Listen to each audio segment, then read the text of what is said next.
What's going on, everyone? I hope everybody is having a great night.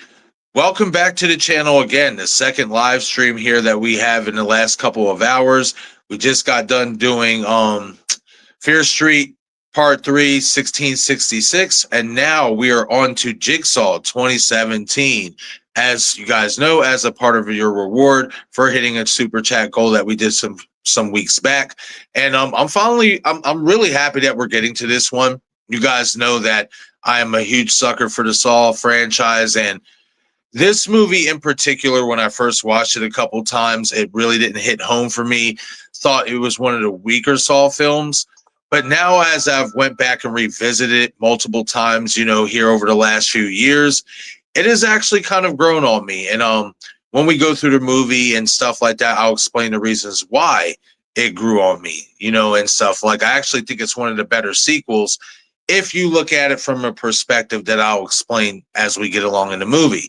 I will say, if this is anyone's first time watching, let me know in the chat, because I will let everyone know, please, no spoilers for first time watchers. If this is anyone's first time watching, we want to respect that and let them go into it with an open mind and come out of it with a perspective of their own and stuff like that. So really excited to, get into it. And I'm not alone, obviously. We got my good friend here, Dominic St. Clair, here in the house here. And it's going to be a fun time, man. Dom, what's going on, bro? Glad to have you here as always. It's been a few weeks, man. Happy to get back to it. Oh yeah, man. We gotta get this thing, get it back together and do our thing, man. That's what we gotta do. Hell yeah. What the hell are you munching on? I'll just show you. Okay, understandable. Just for the movie. I feel that. Yeah, man. I'm excited to get into this. I know for a fact I did see something out there that Saw 11 is moving forward. I'm going to do my research into that and definitely probably talk about that later on in the week. I really hope so, and I hope Kevin Gruder gets to finish his movie. So we'll see. I'll go into detail when we get to that part.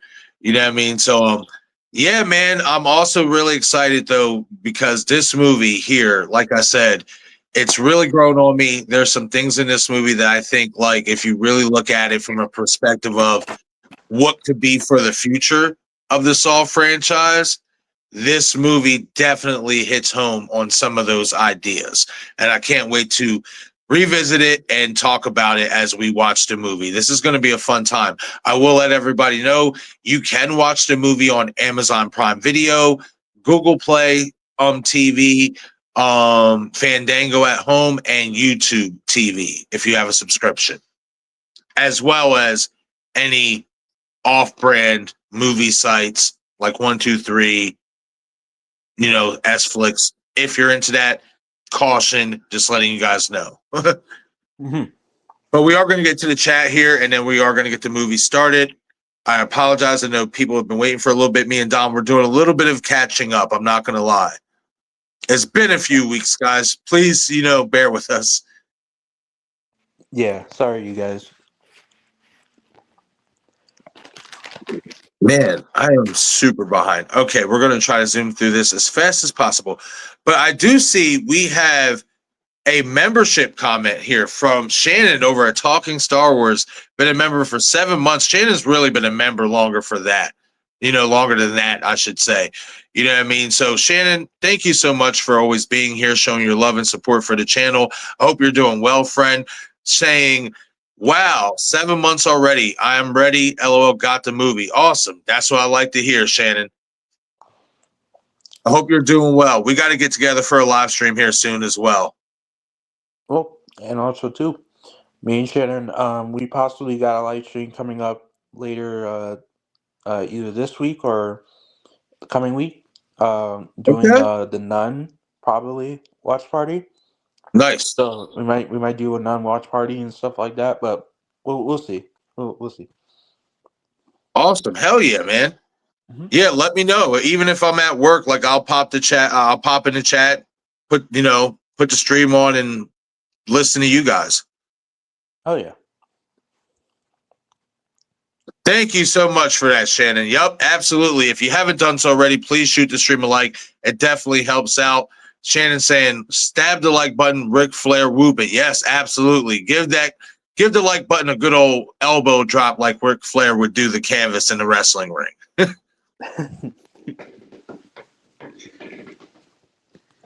Paul is saying got the movie rented and on pause. Thought the first time I looked it up, it took me a couple minutes to find the movie. Yeah, there's actually another movie out there called Jigsaw, but it's totally unrelated, obviously. There's actually another movie called Spiral that's made by Yep, Adam Green. yep, And yep. it's, and There's a it's like, couple movies with the same names. yeah.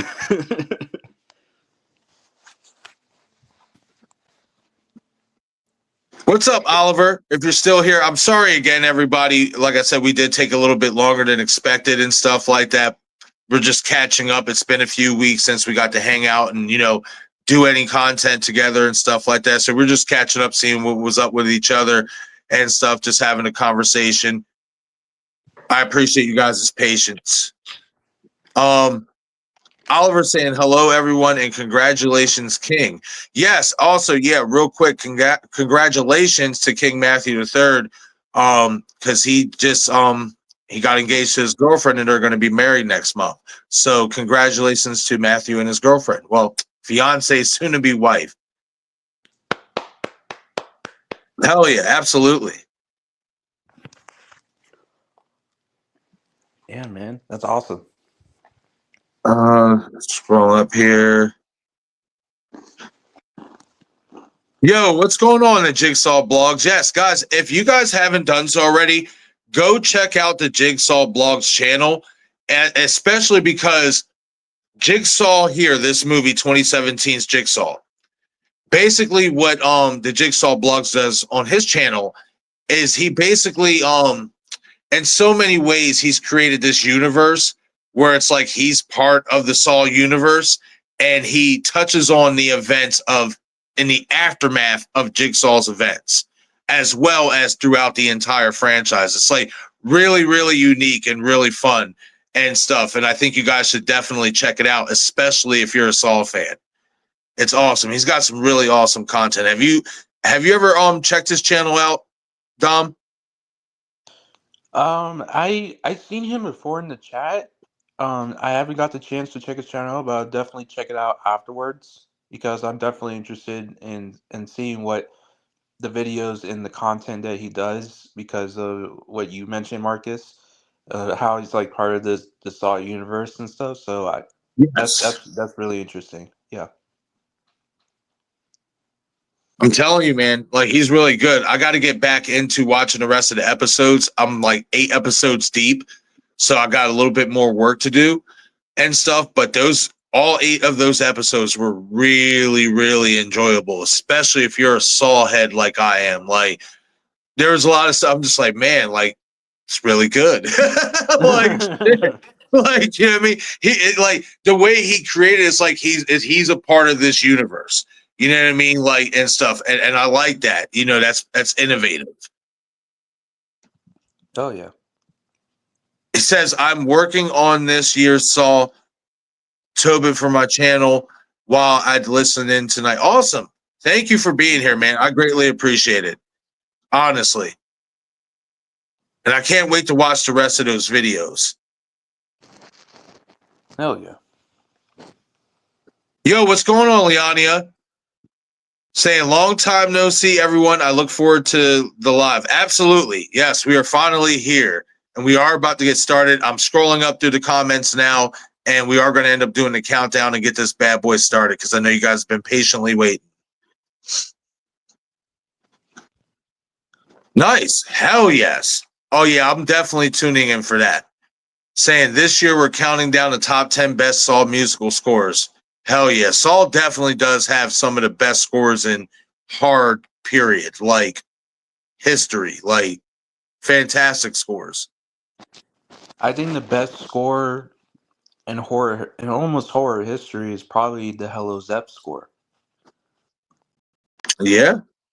It's definitely up there.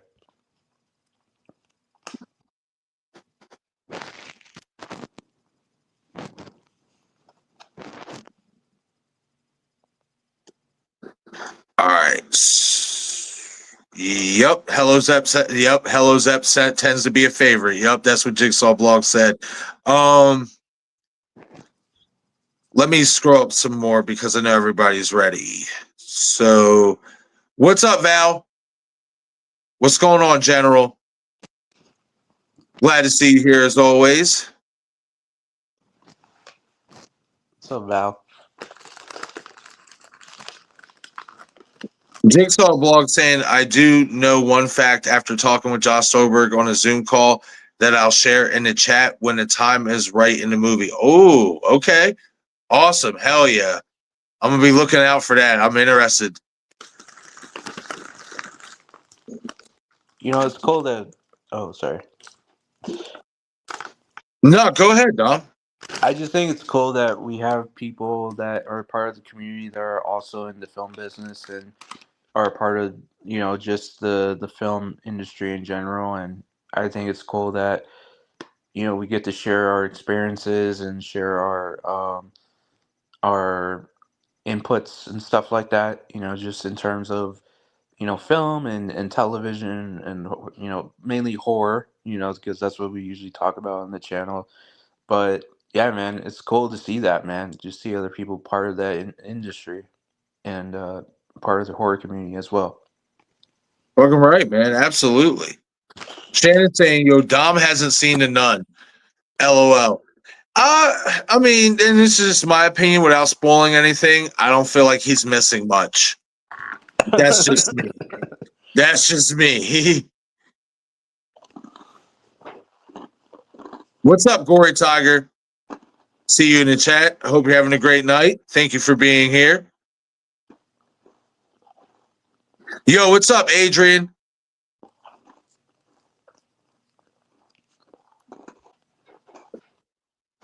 Mr. I Got Bars. What's going on? Saying what's up, everyone. Hope you're having a great night. I don't think I've seen you in the chat before. So if you are new here, welcome. Thank you for subscribing. T. Matthew has a special surprise. Val saying Ghosty is now fired. LOL. Hating on the nun. I like the nun in The Conjuring Part 2. Just not in the movie, not in her own separate, movies. I just felt they were so boring. But that's just me. I do want to mention King Matthew said that also he's also telling Marcus that he found out during his dinner with his fiance tonight that he's going to be a dad because his fiance is pregnant. So it's been a good day for him. Wow. Wow, congratulations, Matthew. Holy crap, this is just all unraveling real fast. I like it. I like it, man. Like, that's what's up. That's awesome. Like, I'm happy for you and your lady. You know what I mean? And I'm happy that this has turned out to be a great anniversary for you, my friend. You deserve it. You know what I mean? That's so cool, man. That's man, like, what are the chances of that happening like that? Like all in the same, like time. Like that's real as fuck. It's like the stars align perfectly. Yes, it really did. You don't ever see that play out that often. Yeah. Okay, I have to get the movie pulled back up here. Something happened.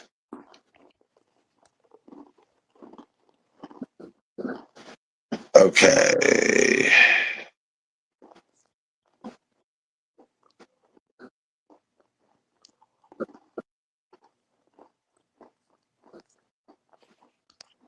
Oh no, come on.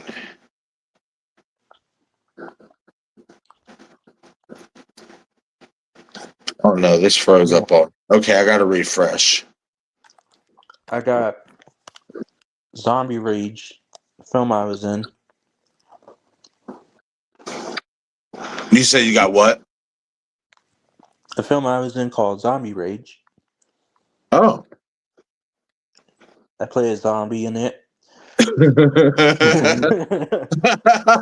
Oh, you says I play a zombie in it.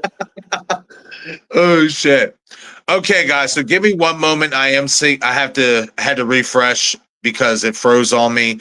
So let me get this bad boy rebooted back up, and then we'll get this bad boy started. Also got a copy of Death Bitch.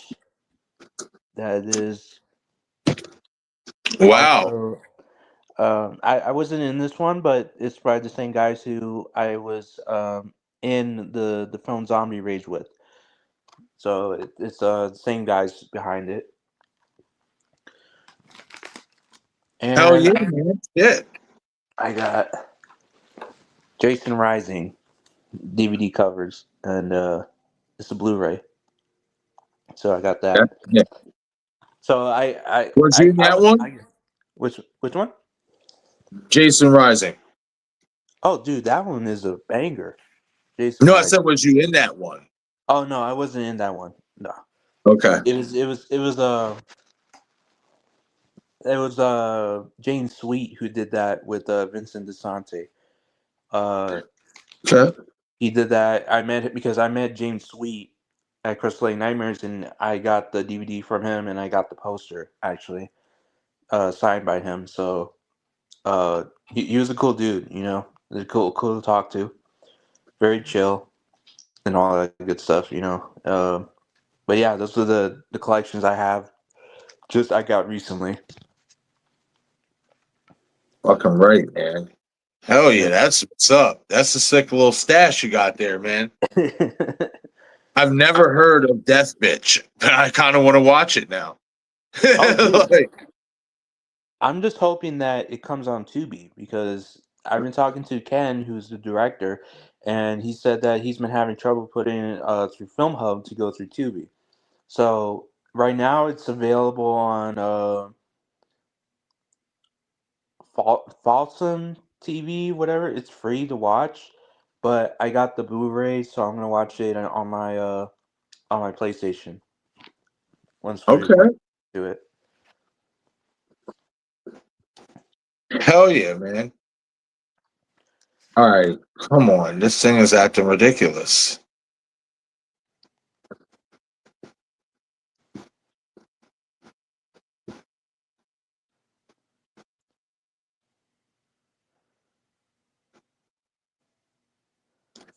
Everything's good, like in regards to the stream, right? I'm not lagging or anything, right? No, you're good, man. All right. No, I'm just asking because it's kind of like lagging over here when I'm trying to Mhm. pull up the movie. Oh, okay. I think I got it now. All right. Yeah, we should be good to go. All right. Yeah, King Matthew says I'm a little nervous about being a dad because it's gonna be my first baby. So it's gonna be nerve wracking, but I got a feeling he'll be a good dad. So I mean, yeah, man. I mean, I definitely think you're gonna be a good dad, bro. Like for sure.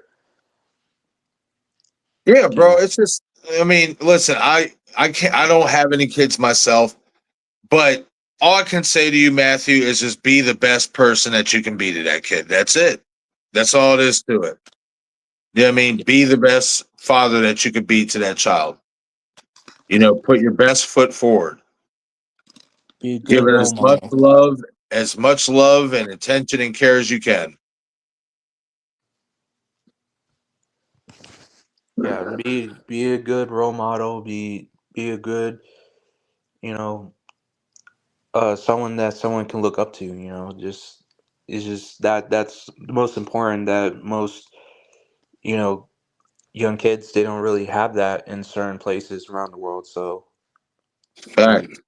So you gotta so hopefully you have that in you to be the role model that your kid needs. Oh yeah, man. Yeah. All right, we are about to start the movie. All right, everything's good. Peachy Keen now. Let's go. And real quick, I do want to say what's going on, All Things Marketing. Thank you for being here. I hope you're having a great night. And again, everybody, if you are going to hang out and watch the movie, you can watch it on Amazon Prime, Fandango at home, YouTube with a subscription, Google Play TV, or caution at your own, caution, proceed at your own risk. If you want to use 123 movies, S Flicks or whatnot, you can find the movie on there as well. Jigsaw 2017. Everybody in the chat, let me know if you guys are ready. I'm pretty sure you guys are. You guys have been waiting for a little bit, but I just want to be in sync with everybody. What's up, Patrol? If I didn't say what's up to you already, what's going on, man? I hope you're having a great night. Thank you for being here as always.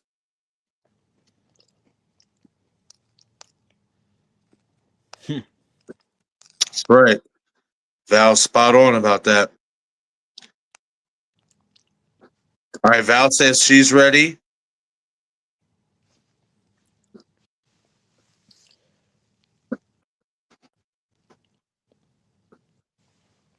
Shannon says she's ready. All right, so Paula saying she's ready. All right, so I'm assuming everybody's ready. Yep, Jigsaw blogs. All right. So on the count of 5, and then we'll press. We'll press play.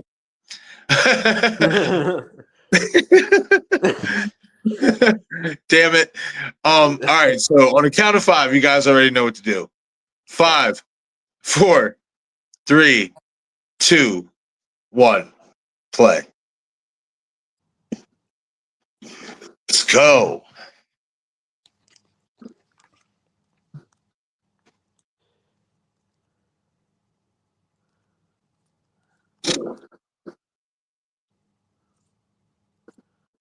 Man, I'm not gonna lie. It is gonna feel a little bit weird when we see Saw movies now and there's no more Lions. Well, I'm gonna say, is it still Lionsgate? Because it's not Twisted Pictures no more. Yeah, it's not Twisted Pictures. It's not Twisted Pictures, though. Yeah, it's gonna feel a little weird not seeing that. Yeah, Lionsgate wasn't letting that let go. They said we'll merge. I do like this opening a little bit. Him getting chased by the cops and all that. It's actually pretty cool. It's like a little Oh, action scene, chase scene.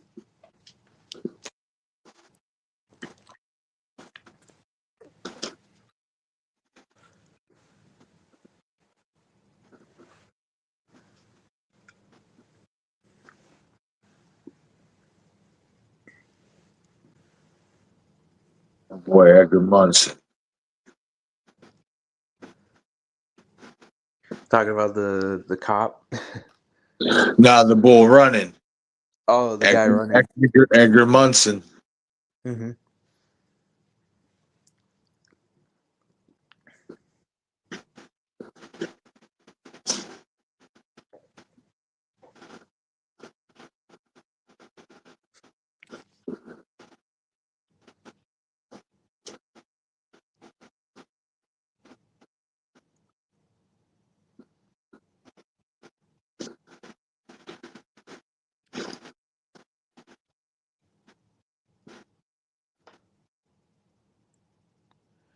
Oh no, that's crazy. Yeah. Jigsaw blog saying cool to use the Zep theme in the first movie. Yup. Jigsaw blog said also rip to the actor who plays Edgar Munson, Josiah Black. He tragically died in 2020 in a rock climbing accident. Oh wow, that's crazy. I never even knew that. That's Yeah, crazy. I didn't know that either.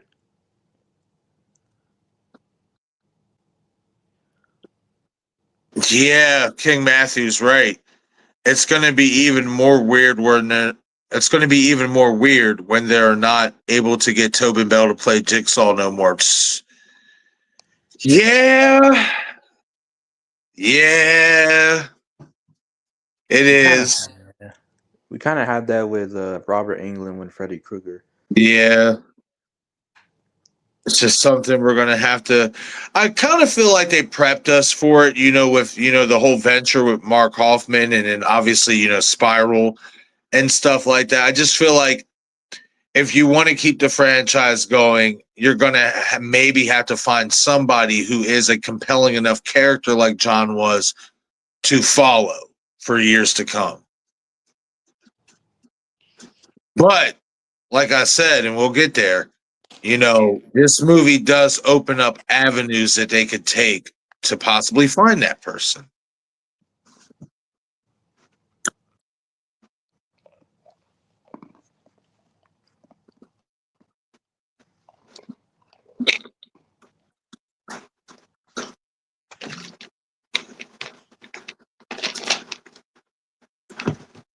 I mean, Mark Hoffman was a pretty good Jigsaw accomplice. We followed. The best one, if you ask me. Oh yeah. Shannon saying Tobin turned 83 a few days ago. That's crazy. Like, so I'm saying, like, they have to get this new movie done quick, because he's up there, and anything can happen at any given moment.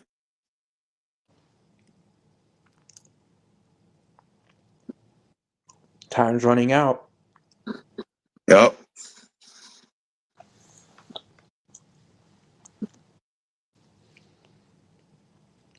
But cheers to Tobin Bell for making it to 83, man. Some people don't make it Absolutely. that far. Absolutely. I wouldn't mind David Howard Thornton as Freddy. I wouldn't mind that, but I also want I would want there to be somebody else to play Freddy. My personal pick has always been Matthew Lillard. Um, and the reason why I want somebody else to play Freddy is because I would like to see an Art the Clown versus Freddy Krueger versus matchup. And David would have to obviously play, Art. But he would be a good Freddy Krueger if you ask me. I do think he could pull that off. So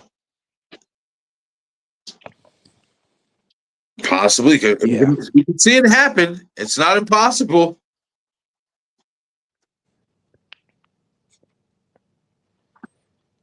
King Matthew saying, hopefully Blumhouse does good with the Saw franchise. I think they will. Plus, it's also, under the care of James Wan and Atomic Monster. So I can't imagine James Wan, especially if he has anything to do with it. I can't imagine him allowing the franchise, to go in places that it shouldn't. Yeah, I think James Wan, since he was the original creator of the Saw franchise, I feel like he would want to do right by it, Right. just like he does right by the Conjuring movies when he does those. Yep.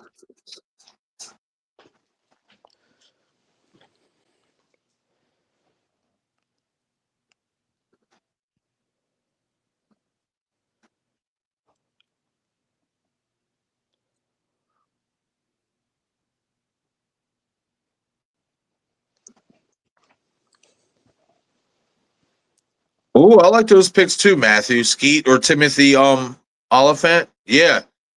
Yeah, Timothy would be a good Freddy Krueger. I could see him pulling that off. Yeah, I Paul is even saying said, that would work. I agree. too, like probably like Jack Quaid could probably pull it off, maybe. Yeah, I could see that. Mhm.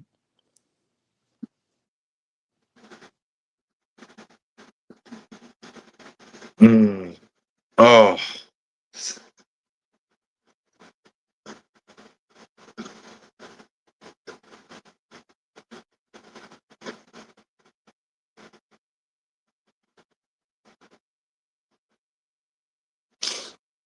Mm.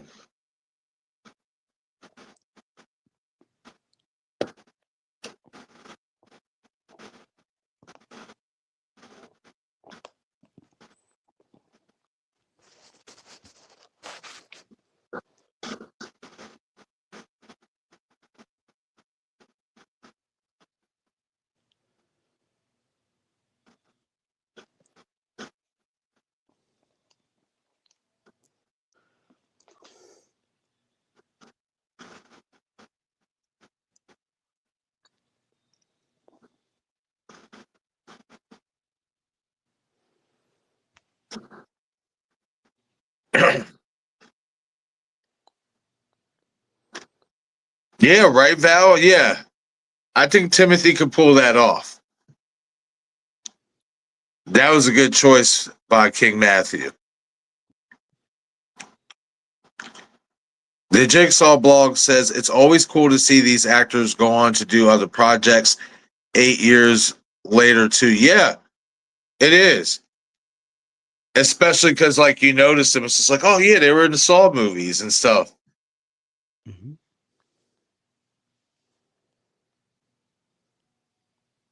Like the guy who plays Halloran, I haven't seen him in much ever since this. Like, this is the only movie I know of him. Mm. I don't know if he does like other like TV projects or what, but I haven't seen him. Most of these actors do TV projects. That's Uh, what I figured.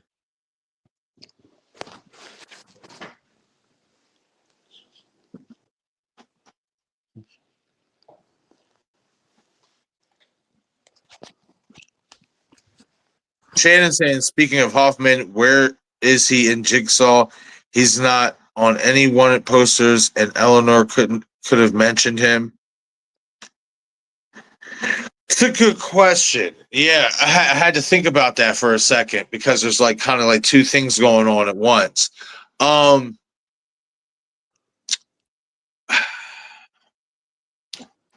maybe they think he's dead or in the wind or that explosion. I don't know. It's a good question. We know where he's at, and stuff, but that is a good question. I mean, you got to think about it too. I think the events of Saul 7, the final chapter, that came out in what? 2000 and year did that come out in? Like 2010, 11ish, something like that. So let's say 2010. So this movie came out 7 years after. So maybe at that point, after not finding Hoffman, they decided to move on. I don't know. It's a great question, though. And it's a good point you brought up that Eleanor doesn't mention it.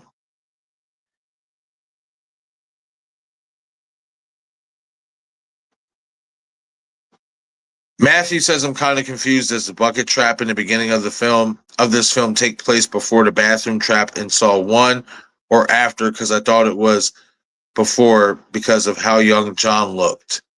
Um, I'll put it this way to you, Matthew, because I don't want to 100% spoil it for anybody who may not have seen this. I'm sure mostly everybody has that is here, but just in case anybody hasn't, I'll say this: you're on the right path. You're definitely on the right path. Ugh, it's fucking gnarly. There goes my girl, Eleanor Bonneville. I wanted to see this character come back in the franchise so fucking bad.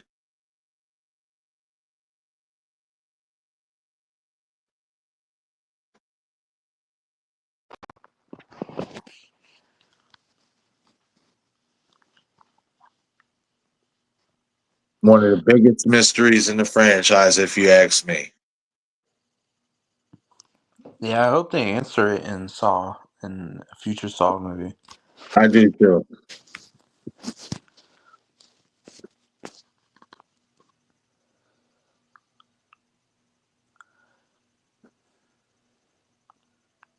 Oh, okay.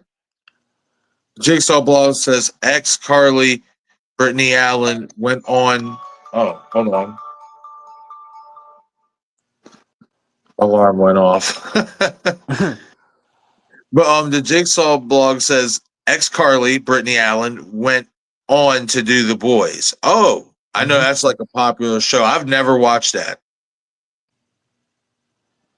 Halloran was in season 2 of Jessica Jones. I've heard of that show. Never watched that neither. Okay. Yeah, see, they basically go on to do TV projects and stuff like that. Like, Makes sense. I've seen Matt Paysmore and other stuff after this.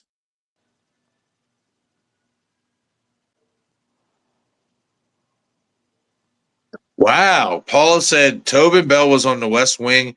It's a fictional version of it. Great cast. If you're talking about the former like political show that was on like BC, I know what you're talking about.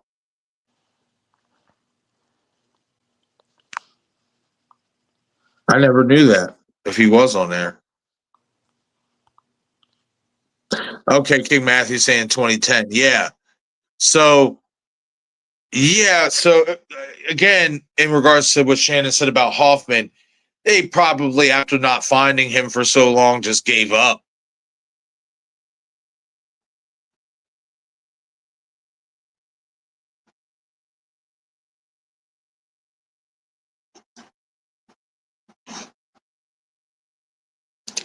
Jigsaw blog says, even in my show, I was vague on what happened to Hoffman because I'm still hoping Saw 11 or Saw 12, if we get them, answers it.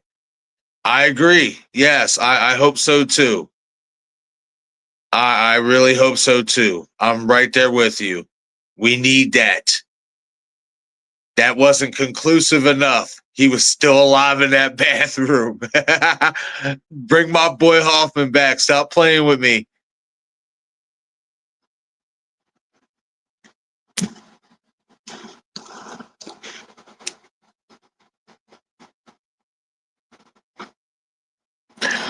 Oh, that's interesting. Never knew that. Jigsaw blog says all Logan's daughter is the producer Oren Cole's daughter. That's wild. Doesn't surprise me though, because Oren Cole's was in the first one as the body that was on the floor in Amanda's trap scene.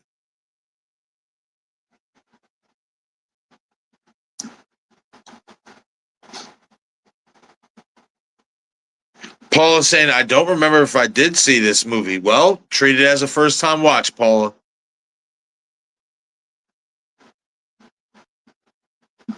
No.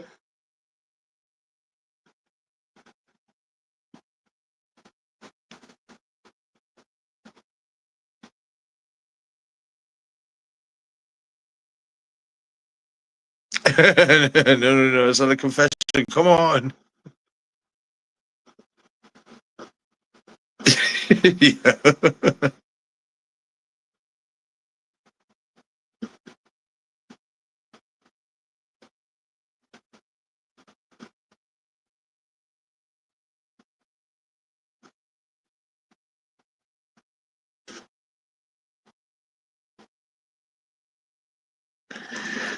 Matthew saying Hoffman could have escaped the bathroom the same way Eric Matthews did, and maybe that leads to Hoffman fighting Dr. Gordon.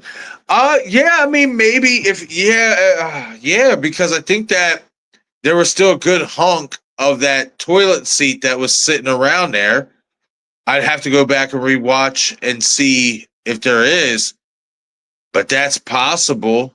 Yeah, and Hoffman's tough as nails was able to pull that trap off of his jaw like that, to make it to the 7th film. So, yeah, definitely could have.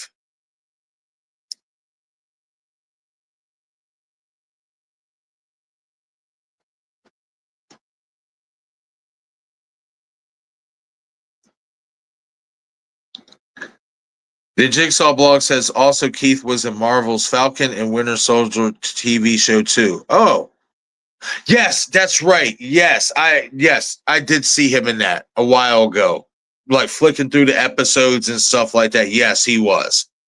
That's right. Because I remember when he did this or whatever, I'm just like, I kind of noticed him from that.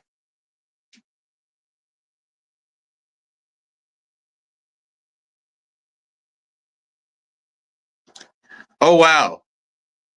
Shannon says Tobin was in a version of Creep Show that's on Tubi. On Tubi, I gotta watch that.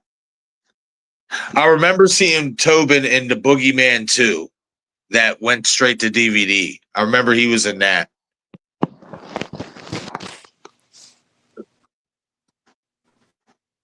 Paul is saying, yes, that's the one.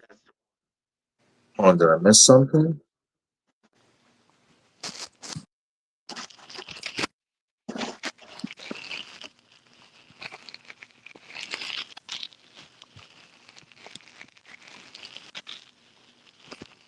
Oh, wow. That would have been weird. King Matthew saying, I heard Muse Watson was the original pick to play Halloran, but I think that was just a false rumor, but it would have been cool to see Muse in a Saw film. Wow, that would have been crazy. I can see Muse playing a Halloran type of character. I can see it.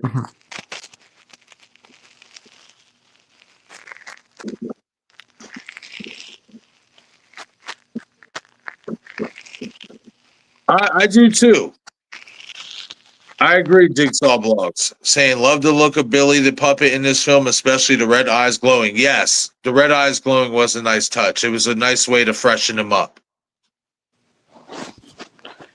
Oh yeah. Also, do like the fact this film actually flashes back to the reasons these characters are getting tested. Yes, I do as well. Very attention to detail. And that's something I really didn't appreciate the first few times of watching it.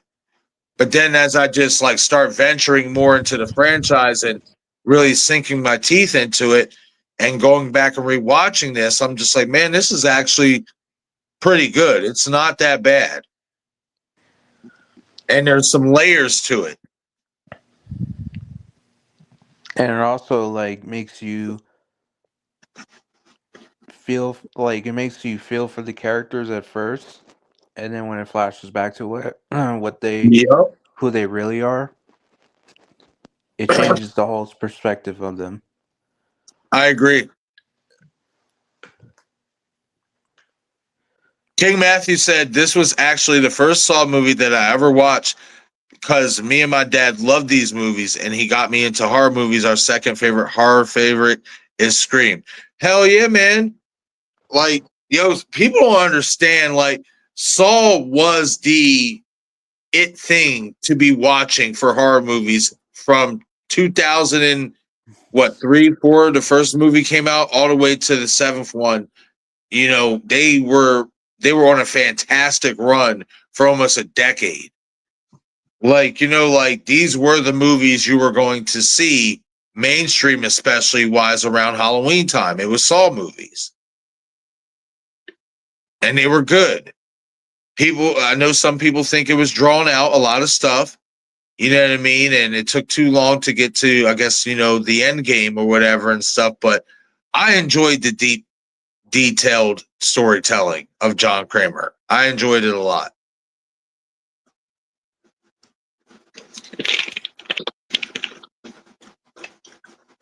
I think also with the Friday franchise too, especially during the '80s when it was almost every year there was a Friday, you know, film coming out. Um, and then you can tell it started to get stale afterwards. Much like Saw kind of got a little like not really stale, but like in the audience like interpretation of it, it's like stale to them. Yeah. Audience fatigue. Cause you got too gory, too gruesome. Yeah.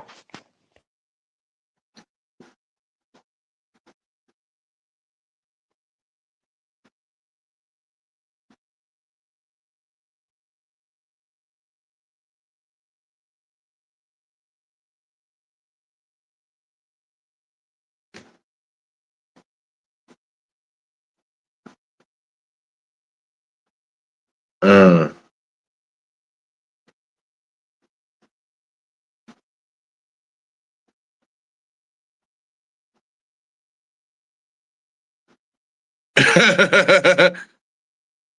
Did you ever get around to convicting those bad guys? Yeah, Halloran ain't shit. Oh, Halloran is not shit.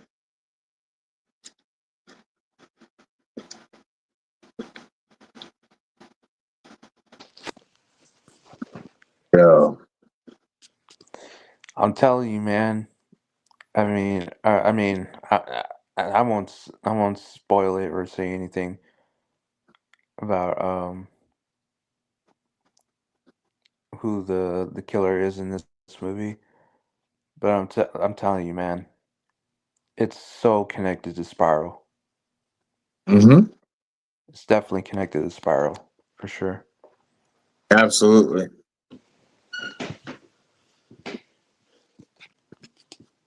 Matthew saying technically Saw has been around since 2003 because there was a short Saw film released before Saw 1, although the 2003 one just showed Adam in the bear trap. Yes. Yep, you're right about that.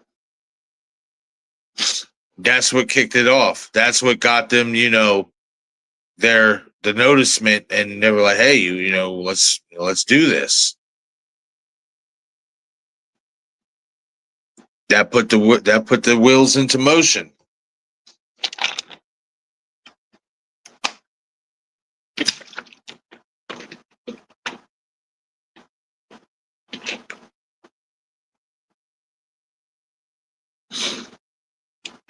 Grab me some snack real quick.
Oh shit.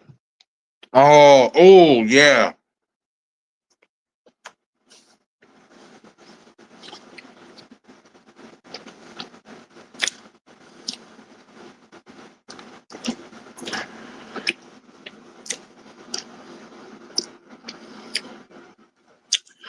Yeah, fuck that.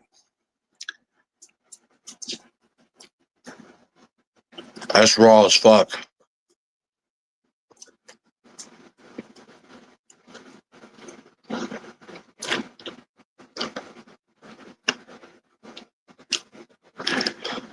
I know that shit gotta hurt. If that was for real. Having all those wires around your leg like that.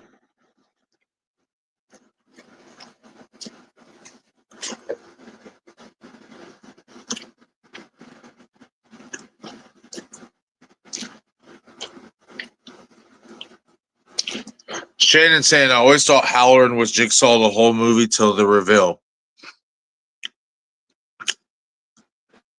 Yeah, I could see why you would think that.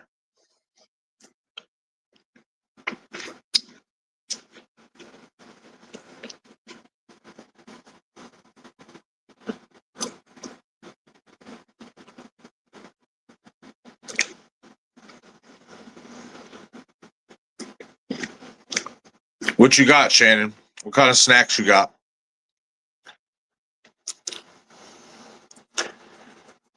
No, Paula, that's not Mason Gooding. I could see why you think he would kind of look like him a little bit, but it's not Mason. Nah. That's Mario Van Peebles' Yeah. son. Yep. Took the words right out of my mouth. Yep. He looked just like him.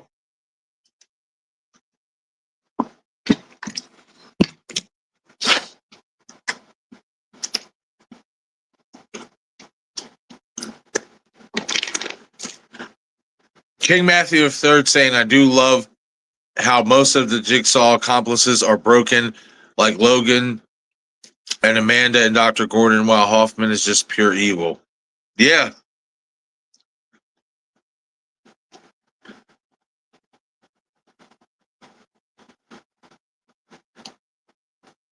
I agree.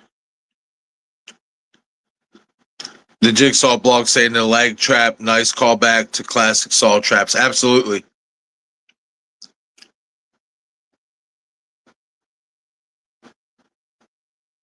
It's simple. It wasn't, nothing like over the top crazy.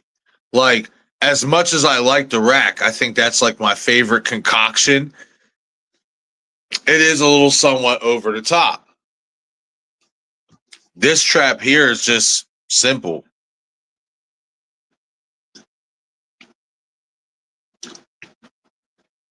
It's kind of like the old reverse bear trap, but with the legs that we see in like Jason movies and stuff like that.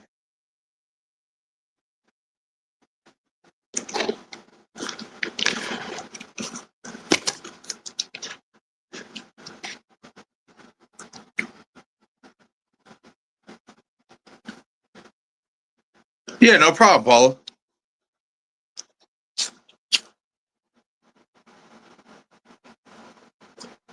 No problem at all.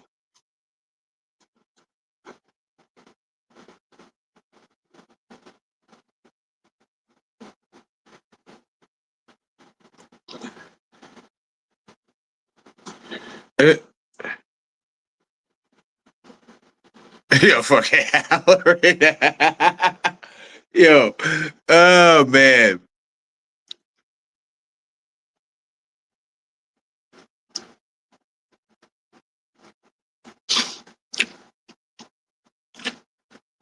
Matthew says it's crazy how most of the Jigsaw victims taunt Billy the puppet, and it always backfires because when the puppet laughs, you're fucked. Yeah, absolutely. That fucking thing starts laughing, it's over. It's a wrap. You know what time it is. Mm-hmm.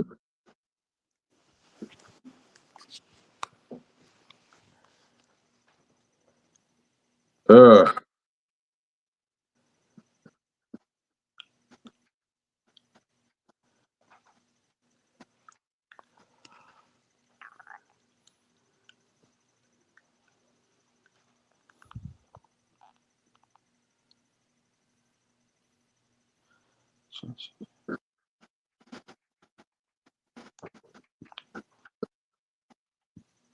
Nice. Hell yeah. Shannon saying white cheddar popcorn, Skittles, a Kit Kat bar, and sparkling water. The sparkling water I can do without, but everything else can definitely be on the list.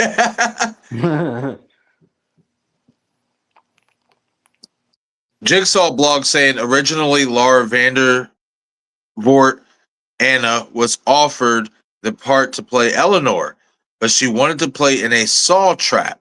So they went with Hannah Emily Anderson instead, which was the better choice in my opinion. I agree. Yes, absolutely. I can't see anybody else playing the role of Eleanor Bonneville, but Hannah, honestly. Oh yeah. Like nothing against Laura Vandervoort. I like her in her role as Anna. You know what I mean? And stuff. Like so I can't see her as Eleanor Bonneville. I just can't. Eleanor Bonneville, they got the right one. I'm sorry. Hannah Emily Anderson was meant for that role.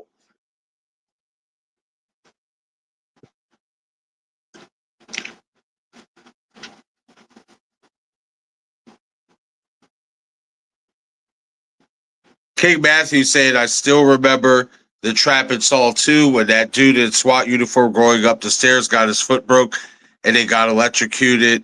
That was the most brutal trap in my opinion. Oh yeah, that's right. Yup. Oh yeah, because his shit like snapped like immediately, if I'm not mistaken. Yeah. Yeah, Like his this. shit like just as soon as he hit the trap, that shit said it was over. Yep. Oh, sorry, Shannon. I'm at timestamp 33 minutes and 30 seconds. Yep.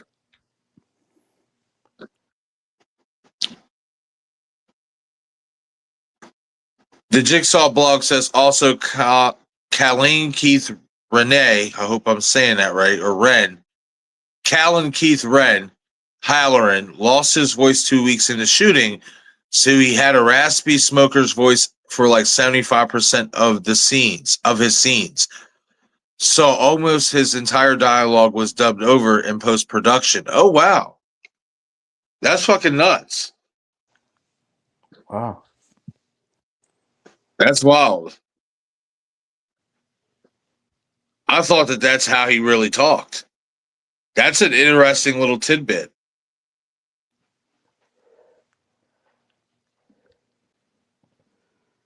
In all honesty, I think that's a good thing for him with this role.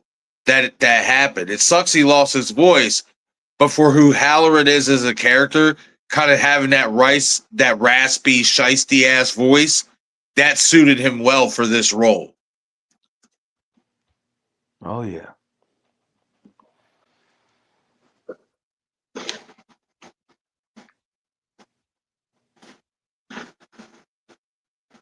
The Jigsaw blog says in the original Jigsaw trailer, you hear Halloran raspy voice when he says, we're chasing a dead man." I'm gonna have to go back and rewatch. I feel like I can hear the raspy voice when I rewatch this movie. Like he has that like raspy voice to him.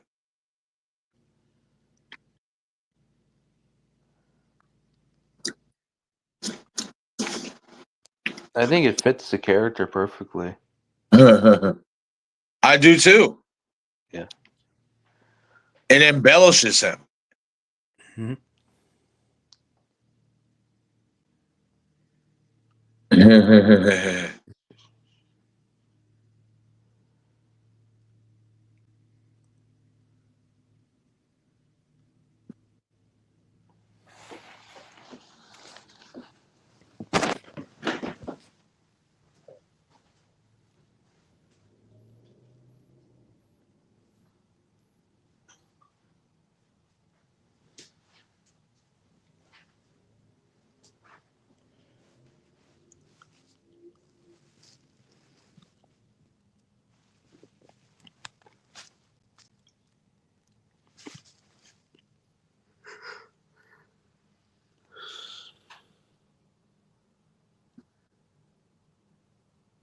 The Jigsaw blog says, and of course, the dang flat screen TV.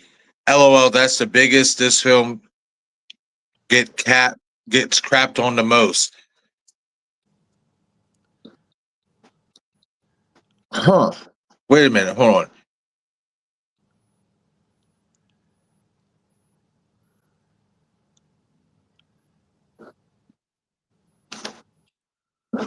Wait a minute. Was that a flat screen TV? I have to go back. Hold on. I'm stuck now. All right. I'm going to have to go back at some point, probably after the movie, and go back and see what he means.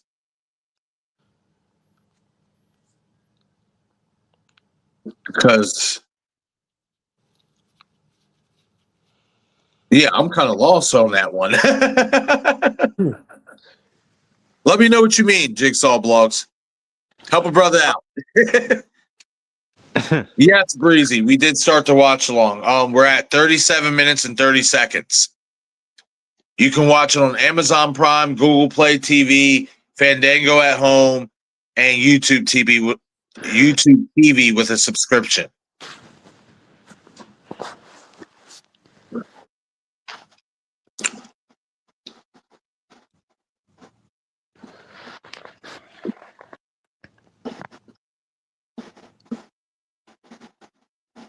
Nice. That's awesome.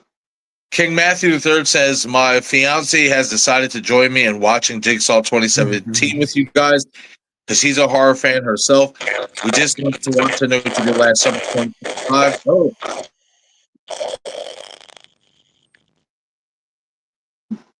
Am I breaking up?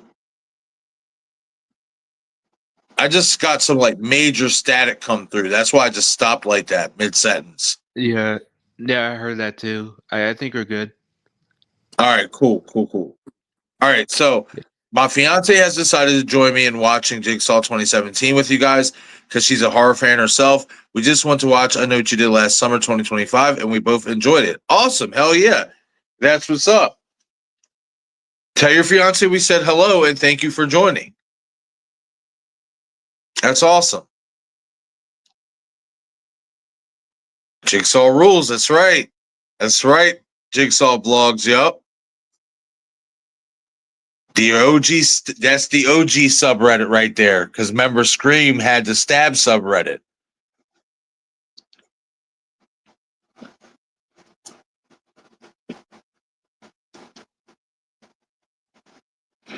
Yo, that shit has got to be like fucking terrifying.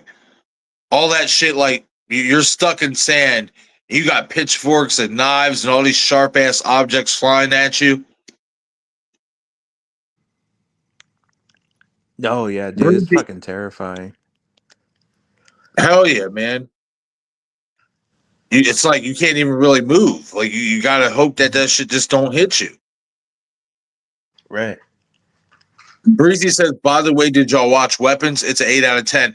I'm going to see that next Sunday with my little cousin. He wants to go see that and he wants me to take him. So I've been holding out just so we can go when I had time to. So next Sunday, I'm actually going to go watch that and I'll have a review for that. I'll have an out of theater reaction. Oh, wow. Breezy saying, I've only seen the first Saw movie.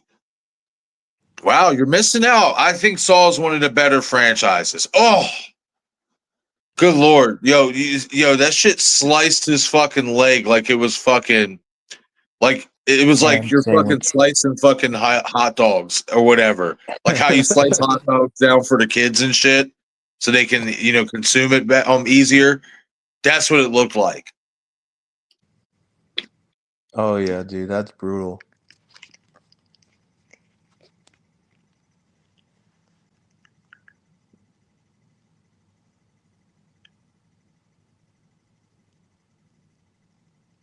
The Jigsaw blog says, man, I wish they called Jigsaw Rules website was called House of Jigsaw as a wink to the Saw fan. That would be a cool name, House of Jigsaw.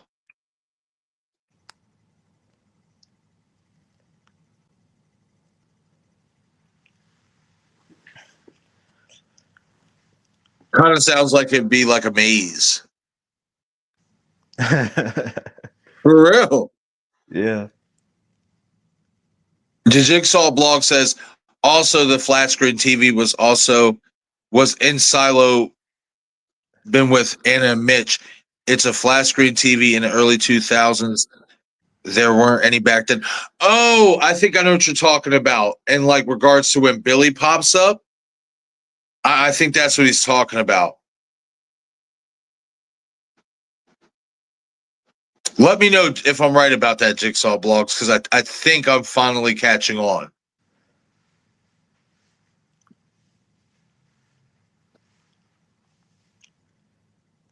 But if I'm wrong, I'm going to have to go back and just see what the hell is going on.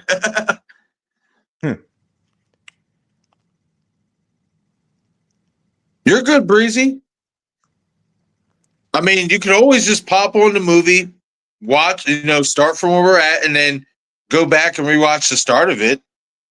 Or watch the replay, pop the movie on, and then after you're done watching the movie and done watching the replay, drop a comment and let me know what you think. But I would advise, though, honestly, watch the rest of them before you watch this.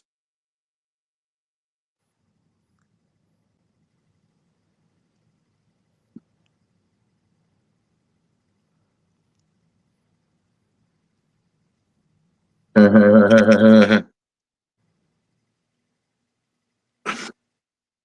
need to go take my ass to a chiropractor, man. For real. I mean, I've been trying to get a chiropractor for the past 3 months, dude.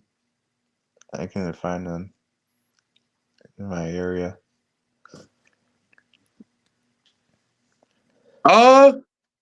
I don't think so. If I did, I might have made a slip up, but I don't think so, DJ. DJ saying, as I listen, it seems to me like you're giving out spoilers to this movie for first time watchers. I don't think so. If I said anything, I apologize. I don't think I did. I miss something? I don't think so. Nah, I don't think you said anything that was spoilery. If I did, I apologize. I'm sorry. Like I didn't catch it.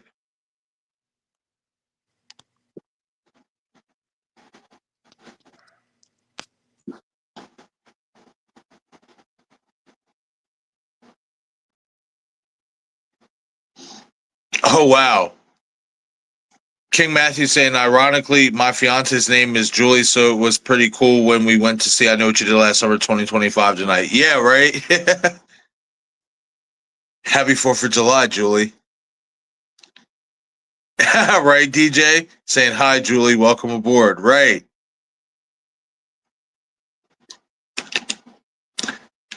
Breezy said, I hear I am missing out. LOL. That's why I'm doing a Saw marathon come this spooky season from Saw 1 to X. Yes, do it. Do it. Let me know what you think.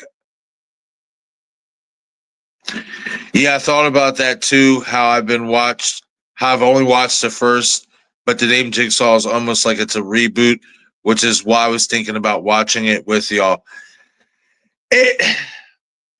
I feel like they kind of tried to make it like a reboot, but it's not. It's more actually like it's like a prequel and a sequel in the same movie.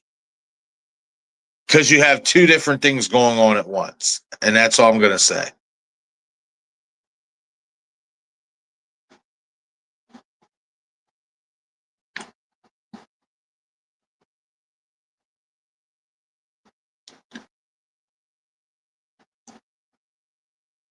Oh shit! Did I like shit? Oh man, I'm sorry if I did. Breezy said, "I think you unintentionally revealed one of the kill. I think you meant to say killers in a way 6. Oh, I'm sorry if I did. I hope not. Like shit. The Jigsaw blog says, okay, here's the inside scoop I learned from Saw writer Josh Stolberg. He held a Q&A Zoom call that I got to be a part of. I asked him, what was the one thing you were going to do with Eleanor in the future? Oh, I'm interested to hear what he said about that. We'll wait. We'll wait. And that isn't a spoiler, guys. That is not a spoiler of what's to come. It's not.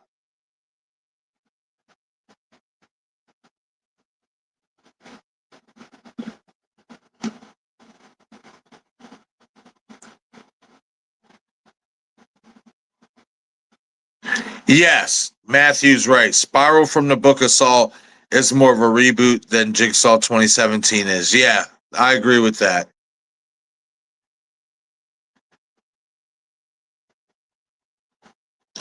Yup. Breezy says that makes sense too. The Saw franchise also has top 5 hard music. Just goated. Yup. Absolutely. We were just talking about that earlier.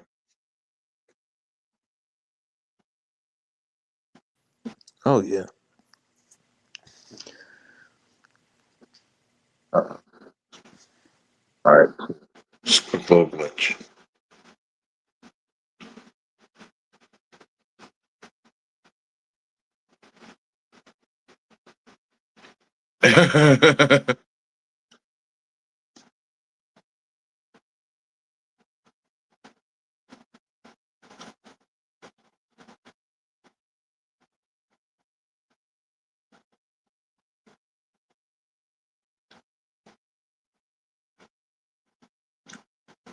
Breezy saying, "Oh, okay, King. I heard that film was bad too. If you're talking about Know What You Did Last Summer, like I said in my review, it's a 5 out of 5. It's a 5.5 for me.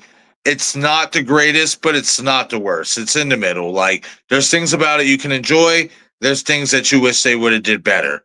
I don't think it's that bad. Like if that's what you're talking about in regards to like a lot of people, and their opinion on it and stuff.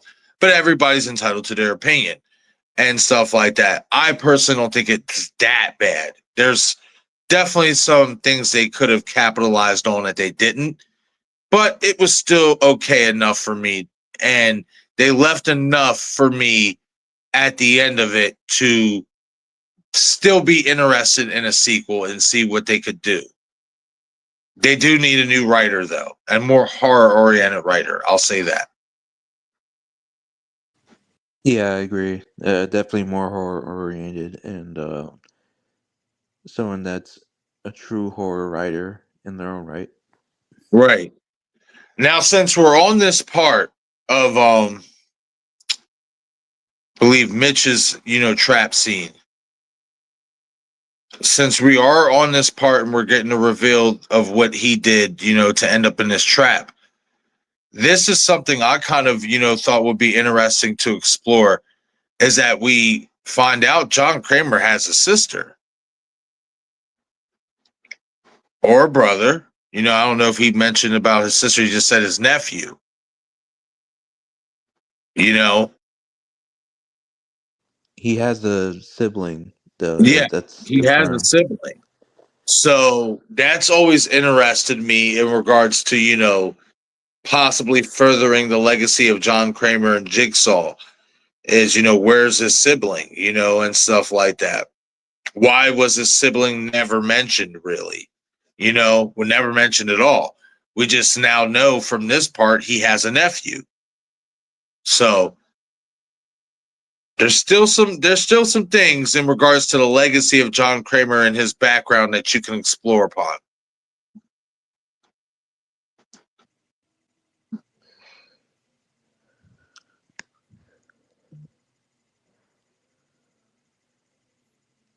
Interesting.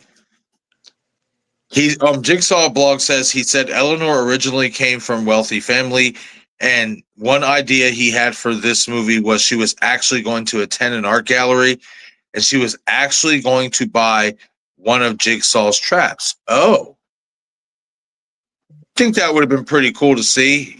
Bunch of Jigsaw's traps at fucking art gallery somewhere. Like, I'm not. I wouldn't have been against that. I wonder why they decided to go against it. I don't know. I think it's like they think that it's gonna be more over the top in terms Right. of like, okay, why are these serial killer traps like in this art gallery? Right. Yeah. Like shit. The cop sold him, said fuck it. Yeah, This but is one of the cool his Mitch's, death scene, his trap. This is one of the coolest traps in the whole franchise, if you ask me. the spiral, Yes. That the, shit is the sick. I trap. love Yeah, that trap. yeah.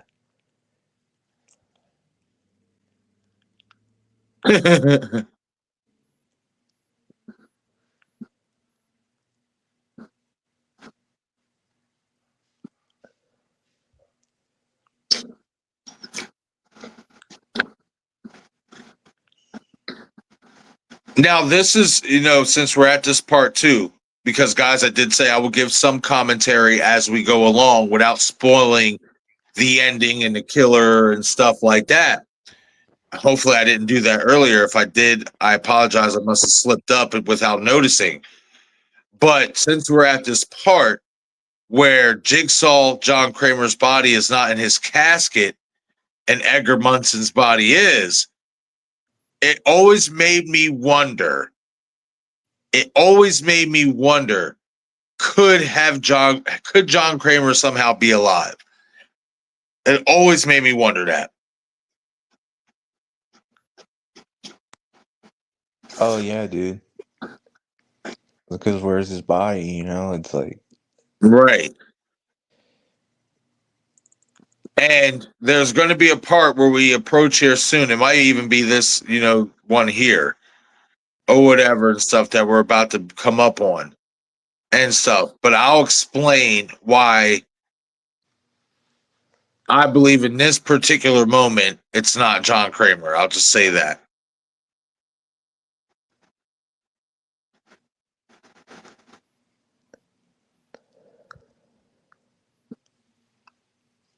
That would have been interesting though for Eleanor. Just so you know, see a whole fucking kind of like the Scream 6 shrine, see a whole art gallery full of Jigsaw shit.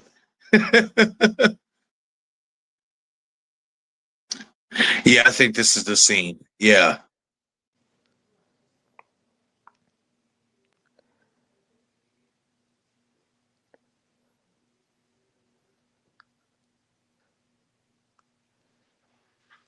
Okay, so this body that is hanging, that is dangling. I mean, it looks, too fresh.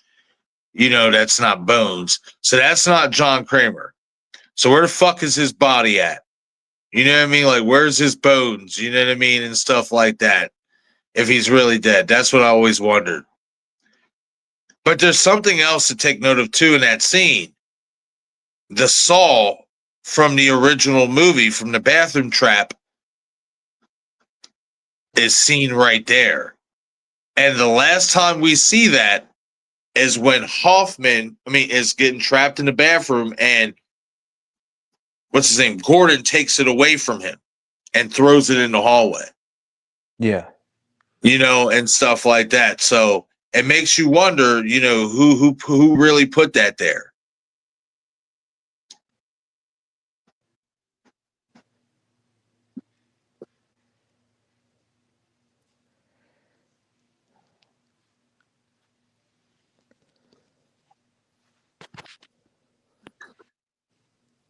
Oh, hold up.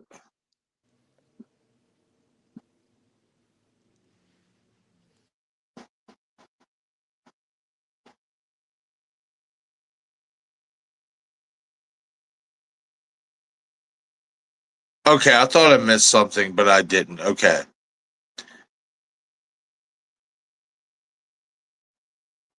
Yeah, right. Breezy said, nah, he was referring to Spiral with Chris Rock. He was explaining how that was a reboot of the Saw franchise. Haven't finished. I Know What You Did Last Summer 2025 yet. Yeah, check it out and let me know what you feel about that. I know some people don't like it, but it's okay. It's not that bad. It's not that bad. It's better than I always know what you did last. Yeah. But that does kind of like say a lot. Like, if you're barely grazing that, that's not too good, but it's still better. It is. Yeah.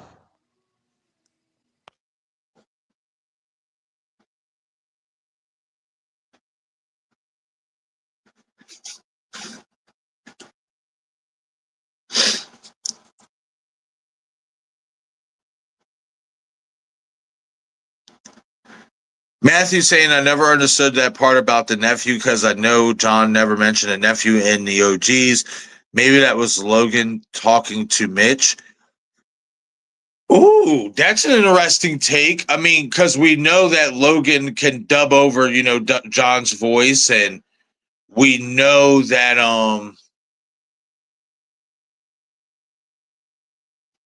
oh shit. I just fucked up. I just caught myself. So I Yeah, I was probably gonna did that say. shit earlier. I just caught my fucking self. Damn it. I was learning. Damn it. But at the same time, Matthew did say it in his comment. So it's okay. Listen, the truth of the matter is this movie has been out for a while. I apologize for first time watchers and stuff like that. Like, fuck, I do feel bad though, because like Breezy's never seen it. So now Breezy just fucking heard it. So hopefully Breezy forgets about it.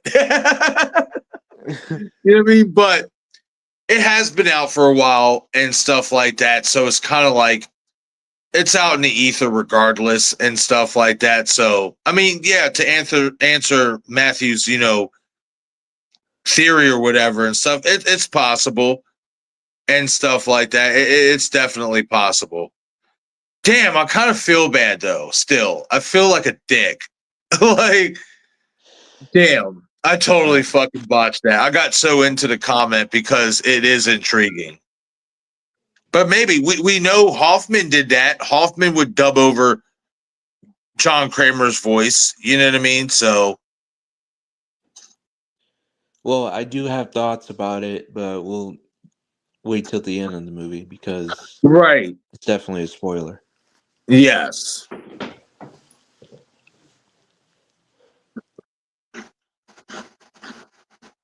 Breezy saying no theories of Kevin McAllister growing up and changed his name to John Kramer kicking. That's funny.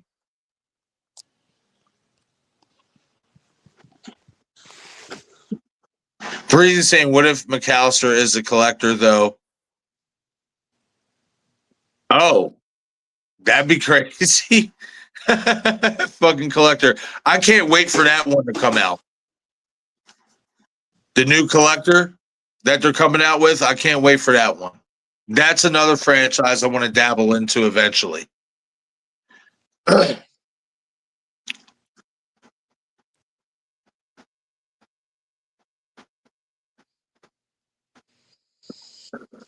I guess we got our answer. John is alive.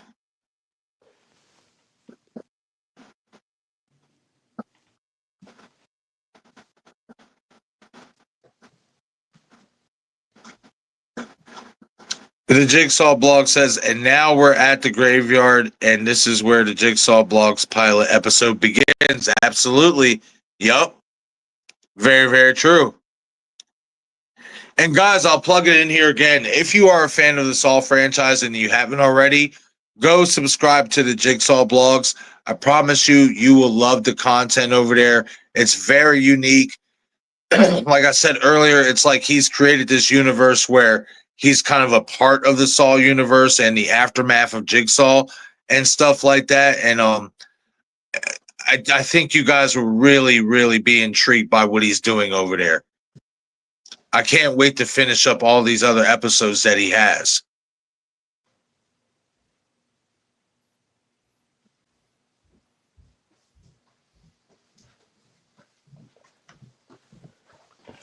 We also got to get him on the channel too. Yes, that part. Well, like I said, once I do my research, I got to get a hold of Oliver and see what he's doing. But once I do my research on what I saw in regards to Saw 11 moving forward, we're definitely going to be having some Saw conversations here on the channel because, yeah, this is my fucking jam. So, got to talk about this. Like, bro, like for me, if I had to say a top three franchises I enjoy talking about the most, it would be Halloween, Scream, and Saw. It would be. You know what I mean? Because like I said, man, in my teenage years into my early 20s and stuff, this was the Halloween. This was the Scream. This was the Jason. You know, coming out every year. This was the Nightmare on Elm Street of his time. Oh yeah, dude. Oh, okay, I was talking to Matt. King Matthew saying, I wish they had something similar to the Shrine from Scream 6, and I know what you did last summer, 2025. It would have been cool to see Julie see the hook from Ben Willis locked up. Yeah, right? Maybe with his prosthetic arm, you know, and the metal, you know, bar holding it, the metal stump.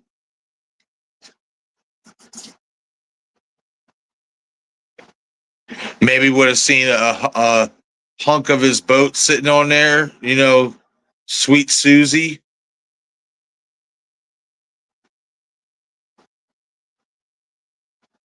It's just fucked up what she did, man. Like, in all honesty, I feel like out of all the test subjects, she might be the worst because of what the fuck she did. Oh yeah, dude. She might be the worst.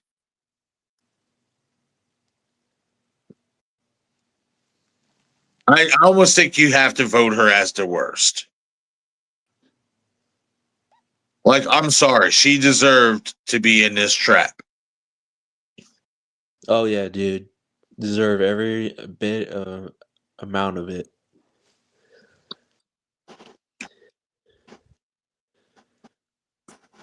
Right, DJ saying timeout for Marcus, right? I was slap my hand.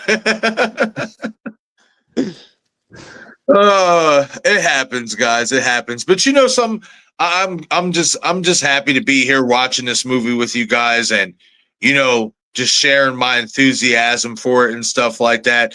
Sometimes motherfucker gets carried away. It happens. I haven't streamed with you guys for a couple weeks, so that factors into it as well. You know what I mean? I'm kind of like a kid in the candy store again. So I'm just glad to be back here, doing what I love to do with you guys.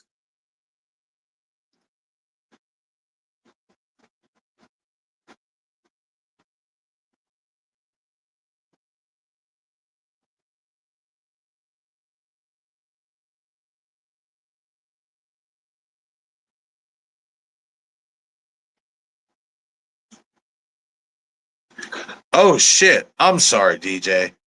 See, I feel like a total douche now. Like shit.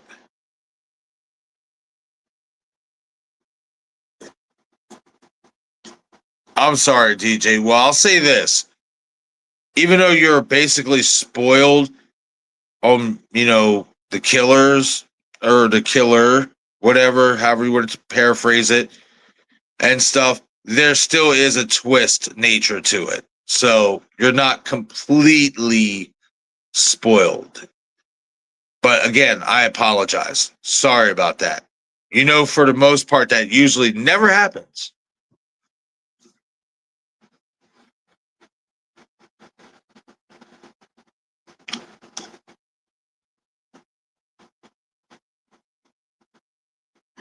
Breezy said, I will likely forget because, I guess I hope I'm saying that right. Yep. Breezy saying, I'll forget because spooky season is in 2 months. LOL. Well, hopefully you do. So the ending, will be a shock to you to a degree if you don't figure it out along the way.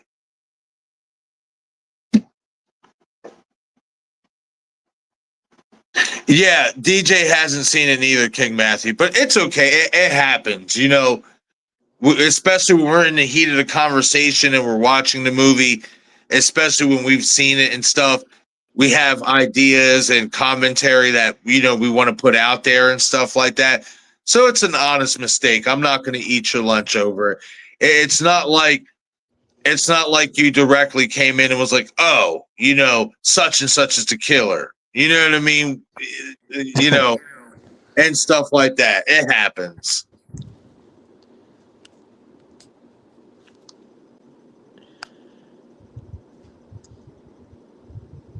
Yeah, right.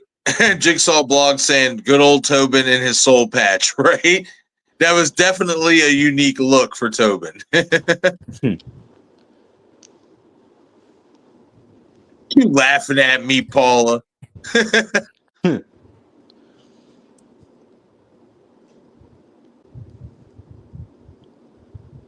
Oh, the third one I think is coming out. I think they've only, am I right, Dom? They've only done 2 collectors, right? Yeah, they only done two. Uh, Yes.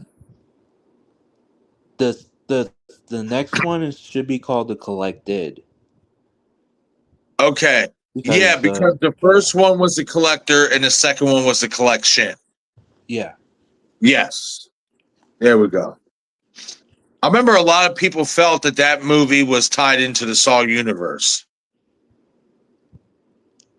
that would be crazy. Be fucking nuts. That'd be nuts. I mean, by the way that the thing goes on in those movies, like it definitely seems like there's some Saw related things involved.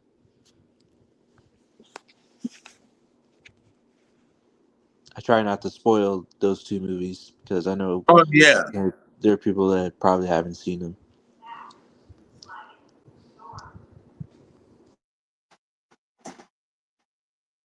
Shannon saying never seen The Collector, but I think I know what it's based on, if that counts. We're gonna have to do some watch parties for that, because especially once we start getting some news on the newer one that's coming out, we're gonna do the watch parties for that, because I'm interested to see what you feel about it, Shannon. It's good. I love them. I love both of those movies. I think they're really good. I think it has its own cult following and stuff, but I feel like it needs more credit.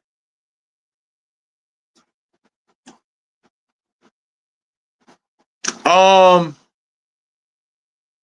King Matthew saying also, Marcus, have you seen the recent Scream 7 news? Apparently, Nev is set to have 40 minutes of screen time, and Courtney is set to have 20 minutes of screen time, I think. Yeah, I did see something about that.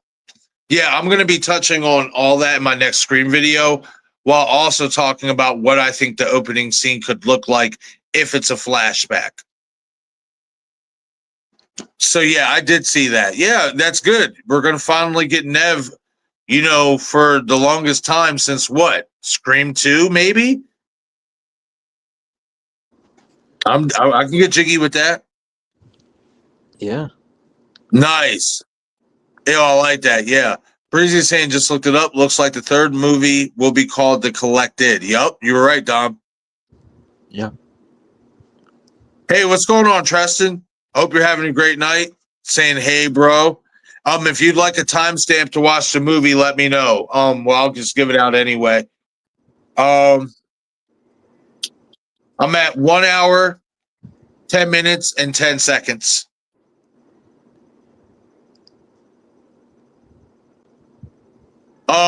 King Matthew saying I don't know the girl from Saw X who scammed John during his brain surgery is the worst victim, in my opinion. I mean, yeah, but see, it's different though, bro, because this was a kid involved, Yeah. Like, that hits home differently a little bit.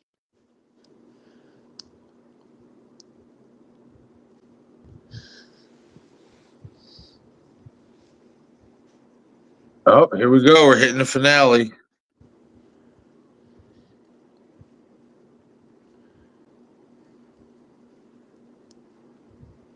And keep in mind, you guys heard it already. This is Jill Tuck's barn where they're fighting at. Yeah. Very interesting.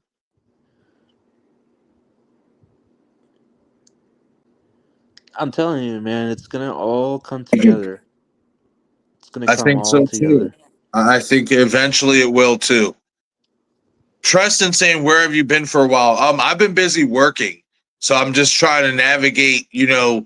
What times I can do lives. What days I can do them and stuff like that. Like my days off is definitely a given. I'll be live streaming, but like in regards to like being able to get other content out and stuff like that during the days I do work, just trying to find a steady balance to fit it in and stuff like that. Like there's definitely going to be some more day streams I'm going to be doing before I go to work.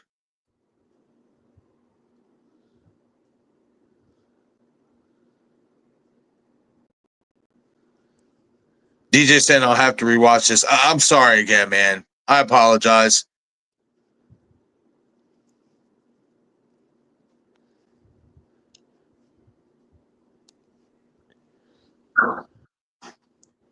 Smoked her ass.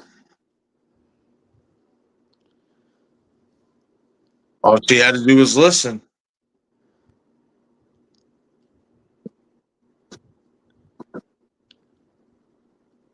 That's the thing about John, dude.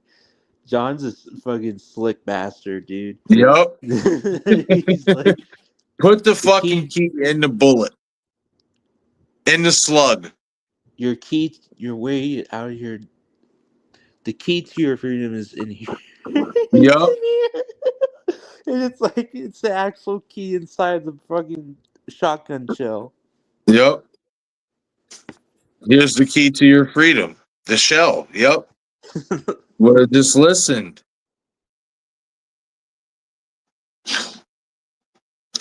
The Jigsaw blog said someone in the Q&A asked Joss if the Anna character suffered from several postpartum depression, and that's why she did what she did to her baby. And he says it may have, but she was still in denial too.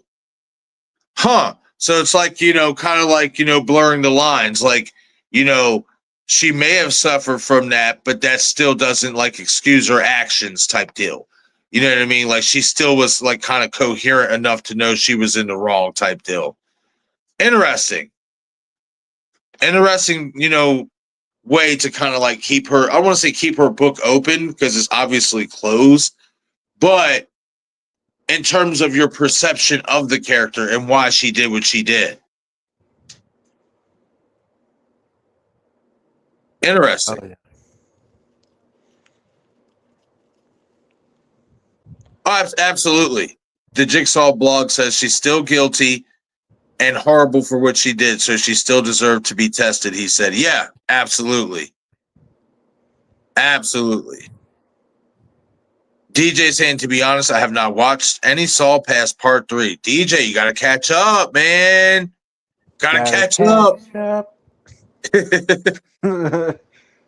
Breezy saying October is in 2 months plus the amount of Saws I got to get to for it. Yeah, absolutely. Right. Yep. Yeah. By the time you get, through all the other Saws before you get to this, you would probably definitely forget, what was said here tonight.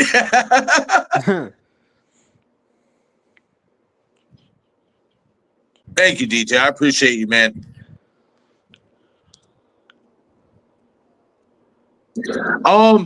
Yeah, now that we got Saw X and stuff, I mean, we already did the Saw X live watch party, but there could be another marathon that we do for Saw. I mean, we did it in the lead up to the Saw X trailer and stuff. We watched all the movies leading up to that trailer and stuff. But hey, fuck it, we could do it again eventually. Why not? You know what I mean? Like, especially in celebration of the franchise, and stuff like that. That'd be cool. Especially, it'd be really cool to do it on a day I might be able to have off if the anniversary happens to fall one of my days off, because then that would be the perfect day to do it. Or break it down into 2 days.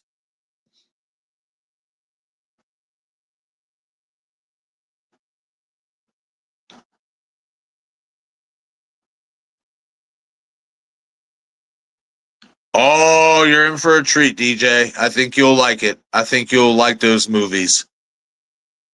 It's good. If you liked the first 3 Saw movies, especially in regards to like traps and stuff, you'll like The Collector.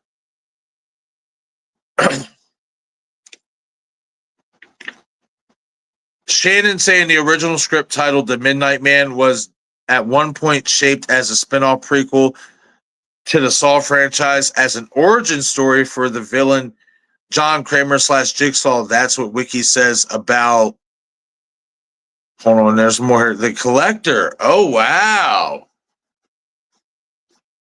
So basically, before we knew him as John Kramer, there was supposed to be like this spin-off idea to where John Kramer was the Collector. Interesting. That's real interesting. What if that is John Kramer? Holy shit. Oh, that'd be fucking nuts. That'd be nuts if he's revealed. Holy shit.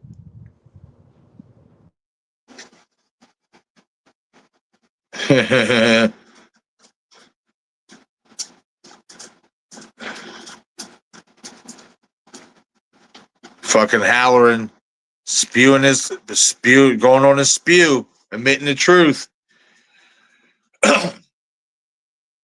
Breezy is saying, I've only seen the opening of Jigsaw from when it came out. Never finished it. Don't remember much, but the traps were wild. And the hype at the time were the traps allegedly grislier than ever. It had its moments, where, like I said, the fucking spiral trap was really cool, but I felt like there was other Saw movies where certain traps were more grislier than what was in here. However, this one trap that's about to come up, well, that's happening now, is real fucking gnarly. The laser trap. The shit is ridiculous what it does. I think it's one of the most creative traps. I do too. Yeah. Like laser surrounding your face and shit. And You here we can't. go. Yeah. Now we are into spoiler territory because the reveal is here. Even though I basically fucking spoiled it earlier. But now we're going to get into the grisly details.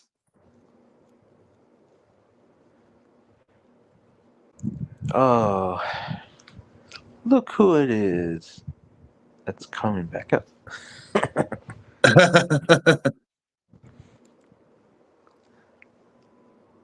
Breezy saying, I've also never seen the collector films, but only a glimpse of the first.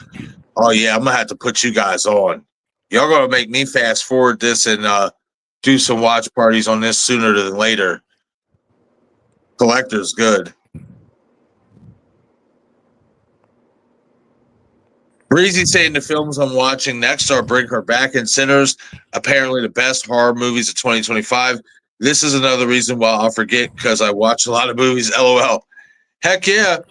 Yeah, for personal reasons, I refuse to watch Bring Her Back, but Sinners was really good. I liked it. I liked it a lot. Yup. Oh, the laser cutters. Yup. Yep. Oh, absolutely. You're talking about easily what? It's about 10 films. That's easily like over, I want to say, if you add in the minutes to hours, that's got to be at least over 12 hours worth of content right there. Easily over 12 hours worth of fucking content.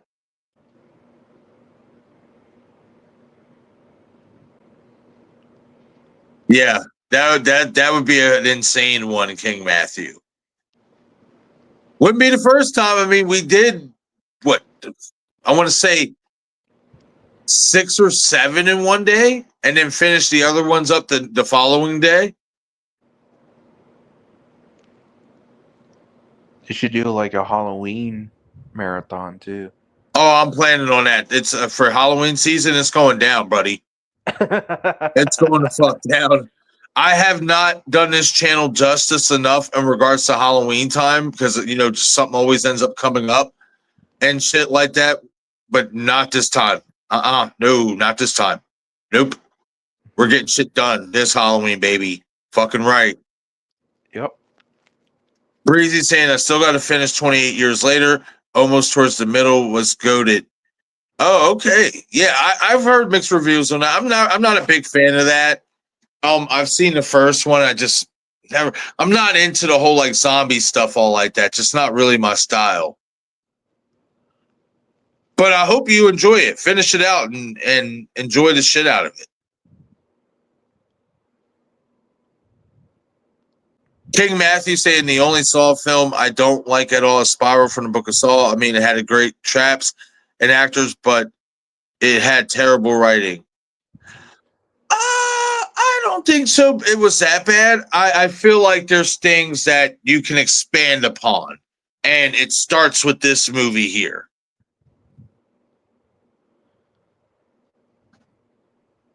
Like, since we're at the end, I'm just gonna say it now. Like, basically, I feel like Jigsaw is the blueprint to starting the cult of Jigsaw in regards to Logan, being that he was the first original OG accomplice to John Kramer, as it was just revealed. I think the whole cult of Jigsaw element that was introduced through Eleanor Bonneville is something that could be a real thing in the form of Logan's character and the killer from Spiral.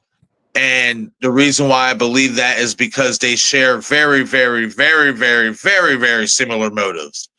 And I always said in Spiral, there's no way the killer in that movie did that shit all by himself.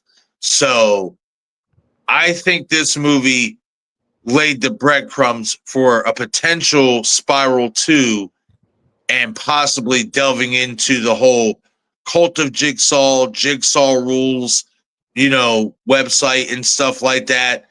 Something like what Jigsaw Blogs does. That's what he talks about, Jigsaw rules, the website and stuff like that, and kind of delves into that idea a little bit and stuff. And I want to see, I wouldn't mind seeing that full force. I wouldn't mind seeing that at all.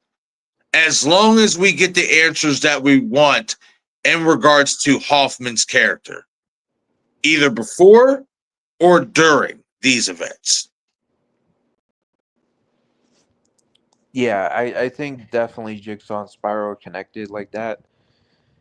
And I definitely think Logan is definitely helping, at least one of the people that was helping Shank in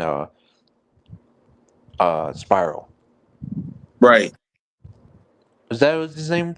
Detective Shank? No. Emerson. Emerson.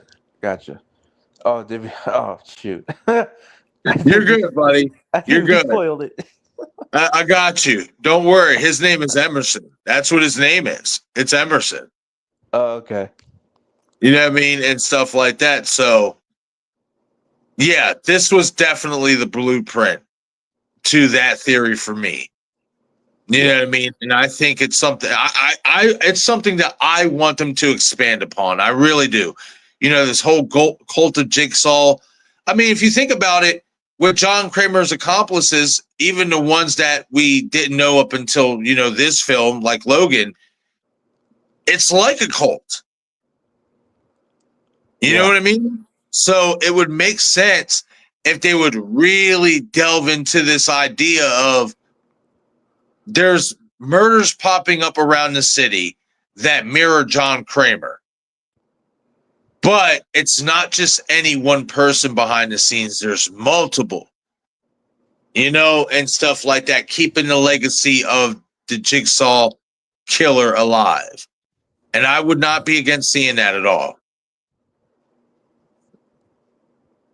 The Jigsaw blog says, so now we're past the killer reveal part. Think back to when you first saw this movie.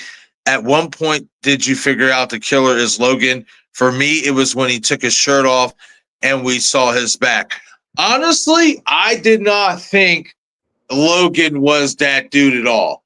And the reason why, I guess, it didn't, that moment, like, kind of bypass me was because of what Keith said about him being tortured in Bolivia or wherever he was at and stuff like that. So I've thought that those scars were from him being tortured, and stuff. I honestly thought, like, I think Shannon said it earlier, that it was Halloran. I really did. I thought it was fucking Halloran.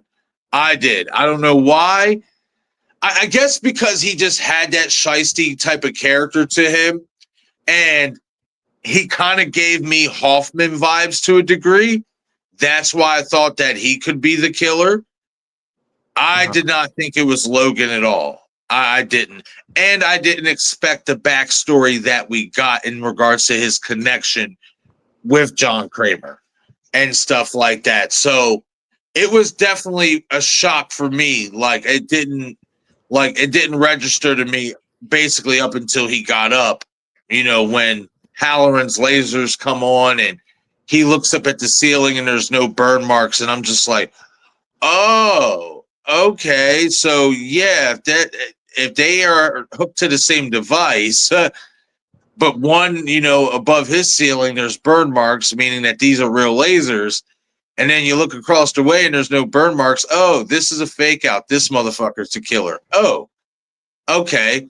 And then when he gets into his spew, especially about, Halloran basically being responsible for his wife's death, it's like, okay, I understand that, but didn't see that whole backstory with John Kramer coming at all.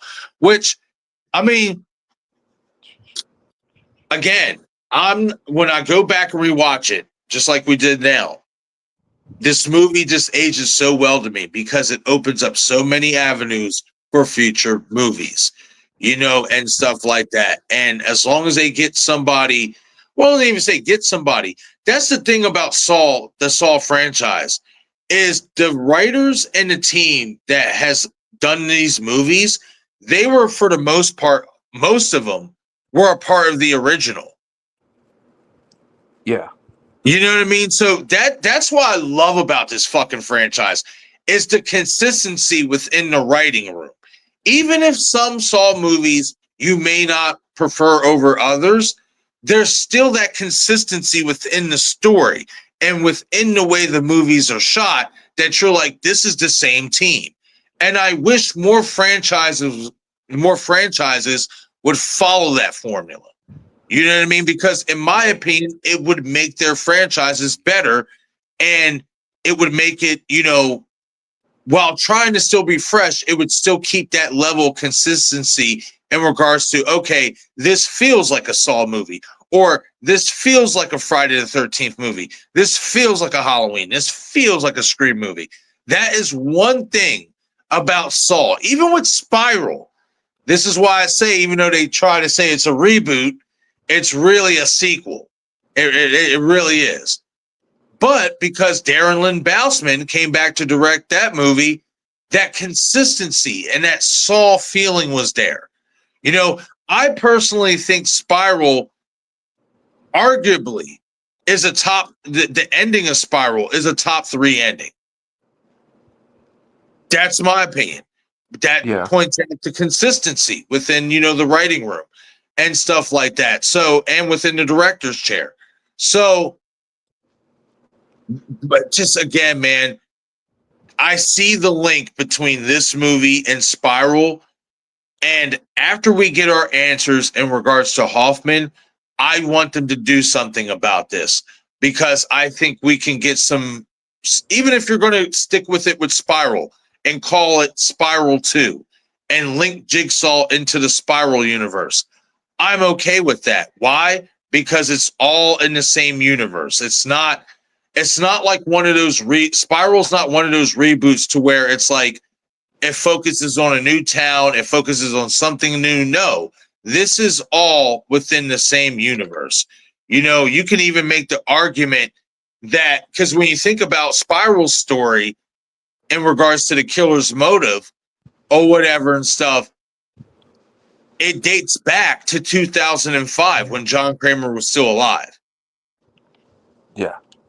Do you know what I mean? So, there's so much they could do, but I really like this movie, and I'm glad we watched it. I had so much fun watching it here with all of you guys and chatting it up. Again, I did not like this movie when it first came out at all. I just almost to the point I was just like, man, I fucking despise it. But just something over the course of the years just sat me down and was just like, you know what? Reevaluate and reassess this movie, and then come out of it now that you're a little bit more mature, and really see how you feel about it.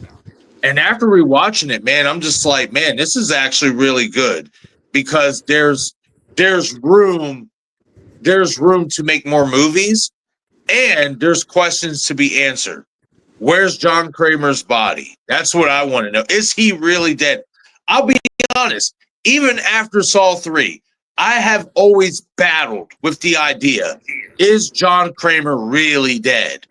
Like, I've always battled with that idea. And this movie only further heightened that for me. So I don't think we're ever going to get that answer, because the only time we're going to see John Kramer alive again, in my opinion, is in Saw 11.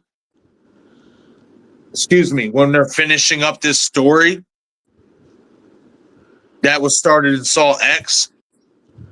But it would be nice if the next movie, if Tobin is still, by the grace of the good Lord, if he's still kicking and he's still here with us, if you can give us one more movie where you update it, it's basically taken someplace after, Hoffman's trapped in a bathroom or whatever. You do that movie, have the showdown with Hoffman and Gordon, but maybe you do some fucking twisty ass shit that John somehow is still fucking alive. Like, could you imagine, like, especially, and to me, if you're going to do that, it would have to be James Wan in the director's chair and Lee Winnell in the writer's room. Yep. The OGs. Yes, because to me, nothing against Kevin Gruder. I love Kevin Gruder. I think he's the second best director for the Saw franchise behind James Wan. But to me, in order to tell that story the way that I believe it needs to be told, especially if you're going to somehow magically reveal that John is somehow alive, which I do think is never going to happen, but if they do it, it's those guys that have to be the one to tell the story because they're the ones who created this universe. Yeah, I mean, I think they'll do it right. I think they'll do it right, and then they'll finish. I think they'll continue it and finish the story on a good note, and connect everything all together at once, and just really knock it out of the park. I honestly believe that from James Wan and Lee Winnell. You know, if they work together again on the next Saw films. I agree, man. It's the chances of it happening, and it was so funny because I remember Destin and me were talking about this. I want to say like early 2024, just having a conversation amongst ourselves and stuff, and we were just like, bro, how cool would it be if fucking James Wan came back to do one more Saw movie, him and Lee Winnell together, one more Saw movie, one more for the ages, and now that likelihood is more possible than ever before. Please make it happen. Oh yeah. All right, so I'm gonna get to a few more of you guys' comments, and then we are gonna wrap up the stream for tonight. King Matthew, I know I'm a little bit behind because we got to the end of the movie and we were conversating, so I'm gonna try to move as fast as I possibly can. But King Matthew says, I've never seen The Collector either. Oh man, see, you guys are forcing my motherfucking hand. You guys are forcing it. I think you guys saying this, you're telling me, Marcus, load up the live watch party for The Collector movies. I think that's what you guys are trying to tell me. I'm telling you, man. The Jigsaw blog says, and also since the game took place in the past, like Jigsaw's first game, there was no flat screen HD TVs back in 2003. And there was in this movie. That was the issue. Ah, okay. Now, Eureka. Okay. Okay. Now I see what you're saying. Yeah, I could see why people would have an issue with that because if you're going to do flashbacks to a certain time, you have to make it look like that time. You can't sit there and just like, let's say Scream 7 does a flashback. Where during this flashback, there can't be a touchscreen phone involved. Because there was no touchscreen phones in the mid 90s. You know what I mean? So I get why people had a gripe about that. I understand that. I understand that a good deal because it's about being authentic, so I understand. Yeah.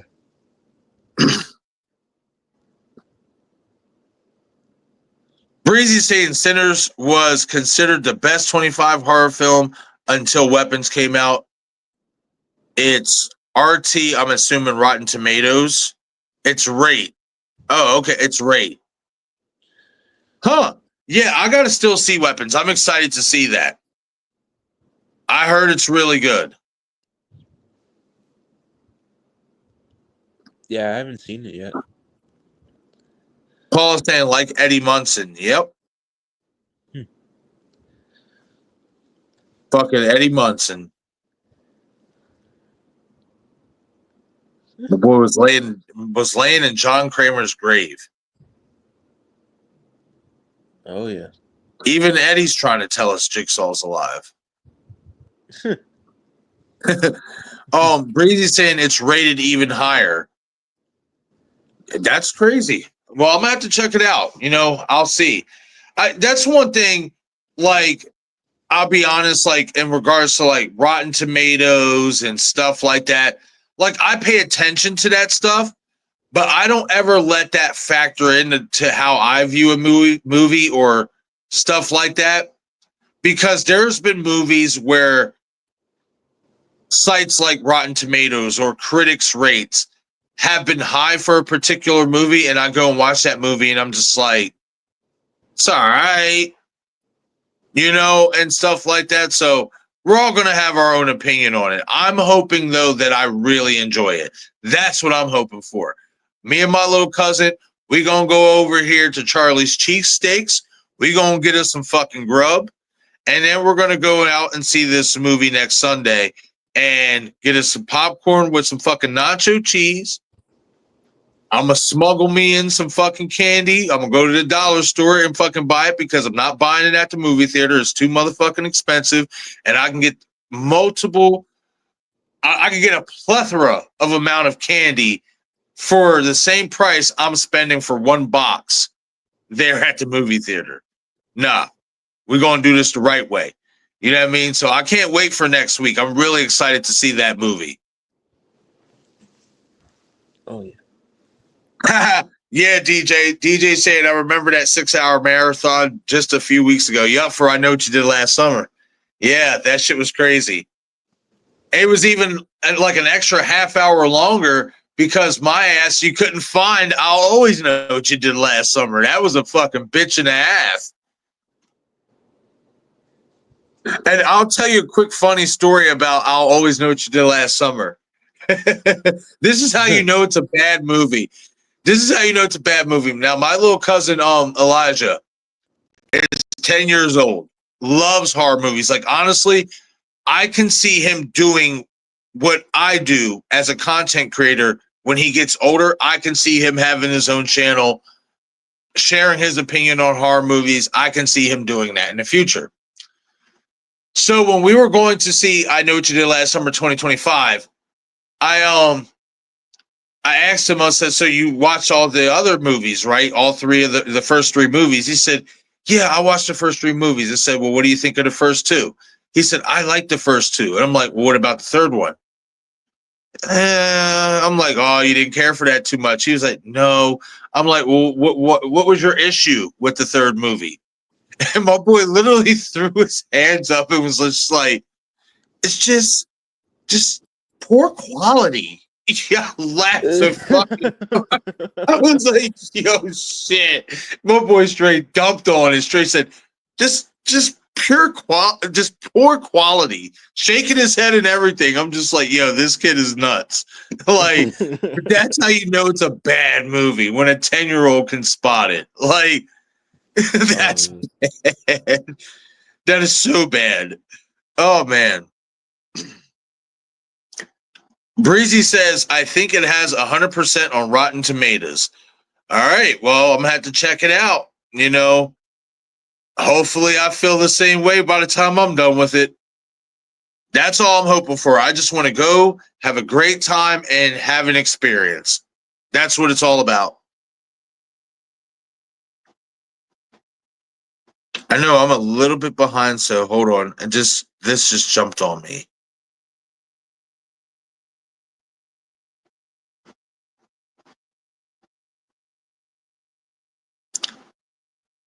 Hold on, this just jumped on me. I got to go back up here.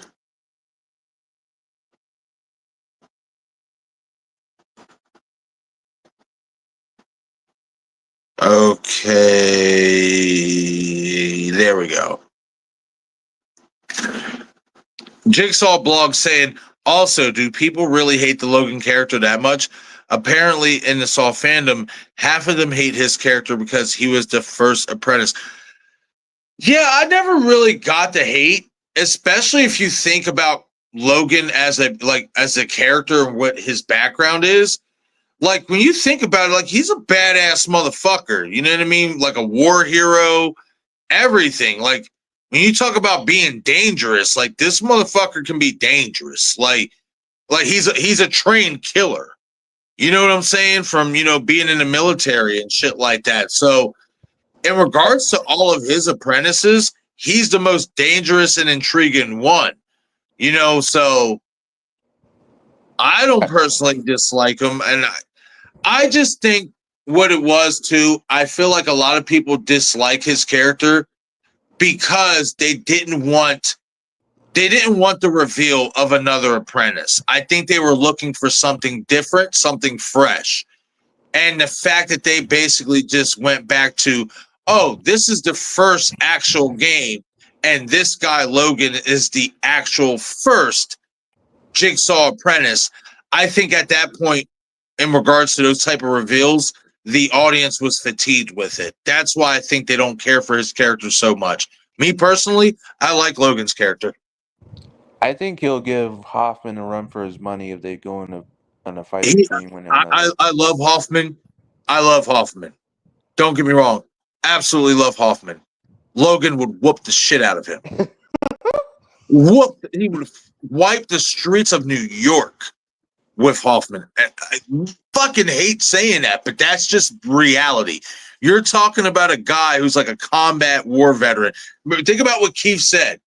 He was captured and tortured, but that's not before he took out 3 members of the Taliban. Yeah. Do you understand how fucking skilled you have to be to do that before getting captured? Like, yeah, sorry. He'd beat the shit out of Hoffman. Put it this way. Strom beat the doors off of Hoffman. I love my boy Hoffman, but there's levels to this, and I'm sorry. I'm going with the fucking war vet. I'm sorry. Yeah. I still think it would be a cool matchup, though, if they ever do it'd that. be a nice little slugfest. Fucking Hoffman, we know ain't going down like no chump. Mm-mm. He's going down. He's throwing up a fight. Oh yeah. King Matthew III saying, I feel like a Jigsaw origin story could be cool. Maybe we learn that John's dad is the reason John would become a killer. Maybe John's dad is the very first Jigsaw killer. No, Matthew, they actually did delve deep enough into like the origin of John Kramer and why he became what he became. Because you got to remember, he lost his kid, because of, a tragic, accident that was actually linked to Amanda, and stuff like that. So they basically did do an origin story, but I get what you mean, like in regards to a full-length feature origin story, and stuff like, maybe showcasing that and then us slowly creeping into what he became as Jigsaw John Kramer and seeing some of those games, like in the first movie, the guy, who basically got burned alive. Some of those traps that we know are out there, some of those games that we know are out there that we really didn't get to fully see in the movies and stuff like that. So yeah, that wouldn't be too bad if they did it like that. I just feel like at this point now, who are you going to cast to play a younger John Kramer? I don't want to see nobody else but Tobin Bell play that role. So I'm conflicted. I don't want to see nobody else play that role. So I just feel like leave the origin story for what it is and where it's at. Yeah, I agree. Paula said Saw Spiral. Yeah, I like Spiral, man. I think like kind of how Jigsaw blogs just said like Logan's character gets a bad rap. I think Spiral gets a bad rap, and it's not that bad of a movie. It really isn't. I think their decision to reveal who the killer was a little low, especially when you take into account that you just have to know he didn't do that shit by himself. You just know he didn't, and stuff like that.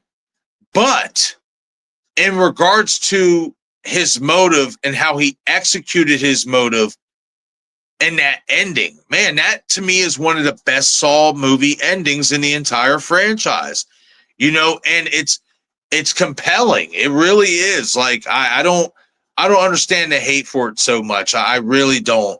I will say this. I think a lot of reason too, though, is the choice in regards to the voice of the new Jigsaw killer, like live or die, make your choice. You know, that fucking monotone computer voice Yeah. and stuff like that. I agree with people. That was they could have done something better. They could. My thing is this: even if you would have followed the formula of Hoffman, just dub John Kramer's voice. That's it. Just use his voice, but he doesn't have to be alive for you to use his voice. Just dub his voice. Especially if this is a cult of Jigsaw, that would make more sense for them to dub his voice because they would be keeping the legacy of Jigsaw alive. While also getting people to think, oh, is John Kramer really alive? Like, they could still always play into that. Like, you know what I mean? Like, so I think that whole voice, that computerized voice and the reveal of the killer, that's what brought it down for a lot of people. I can understand the voice part. I have fun with it because it is so funny and it is so cheesy. You know, live or die, make your choice. Like, it's fucking funny. I'm sorry. I can laugh at it and enjoy it, but I understand why some don't. I understand why some people don't like it. I really do. It's funny as fuck to me though. I can't help myself. I remember fucking watching that shit in the theater, on streaming because you couldn't really you could go see it in the theater. What did I? No, I did go see that in the theater. I did. I had to think for a second because when Spiral was supposed to first come out, it was during the pandemic, and then it got delayed for a year and stuff like that. So that's why I was thinking I saw it on streaming first. But no, I remember going in the theater and just hearing that voice, and I'm just like, oh my god, like this shit is so ridiculous. You could have gotten a better voice, but I can enjoy it because I'm going to make fun of it.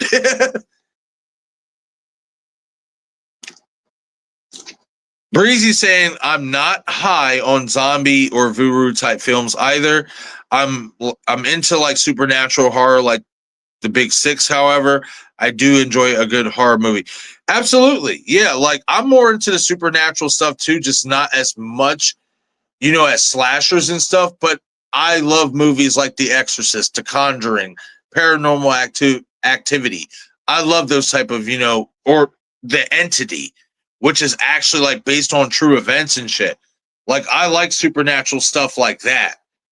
Yeah, just not really big into zombies and either. Never really, just never really hit home for me. The Jigsaw blog saying also the forensic lady, the one that said the blood underneath the fingernails is John Kramer. That's Dr. Oz, the TV show daughter. Oh, Dr. Wait, Dr. Oz, are you talking about Dr. Oz, like Dr. Mehmet Oz? Like the actual, like Dr. Oz? That'd be nuts if so.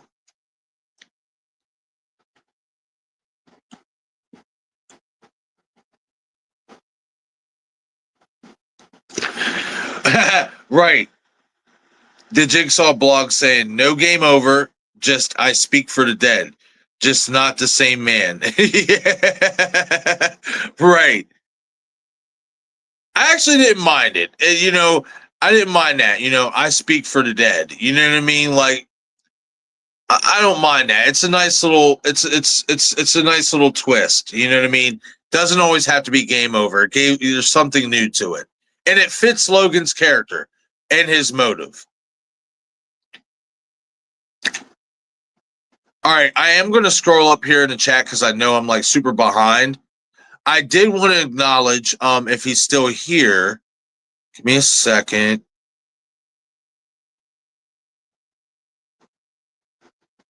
I seen him in here. Here he is. Yo, what's up, Flet? Hope you're having a great night, man. Glad to see you here. I hope you're having a great Sunday. I'm gonna get to some of you guys' comments, the rest of them, and then we are going to wrap it up. Paula asking, did you like the cast of Spiral, Marcus? Absolutely. I love the cast of Spiral. Chris Rock, I thought he did great. Samuel L. Jackson, how can you ever go wrong with that guy? You want to play games, motherfucker? Okay. I mean, I feel like when Samuel L. Jackson was announced to play in that movie, everybody in the world who was going to see that movie just wanted to hear how Samuel L. Jackson was going to deliver a line with the word motherfucker in it. I know I was one of those people. Like dead ass.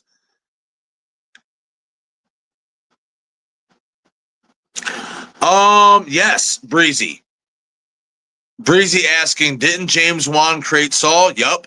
If so, that's a legacy sequel right there. Yeah. Yup. And now that the Saw franchise, the rights are underneath, the Blumhouse umbrella as well as the Atomic Monster umbrella, which is James Wan's, production. Hopefully, in the near future, we get James to return home officially behind the director's chair for another Saw movie.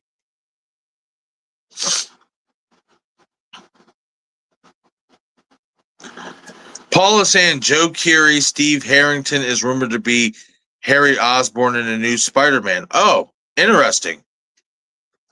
I wonder who's going to play what's his name? Tom Holland still coming back as Spider-Man? He's okay. I don't mind him. I'm just asking because I hardly keep up with them anymore.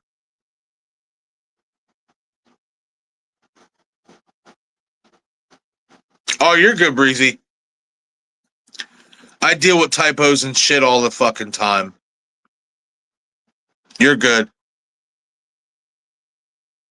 For the most part, I understand what you're saying because I did see like certain words didn't like fill out right, but I get it. I feel you. I understand where you're coming from, and I know what you're saying.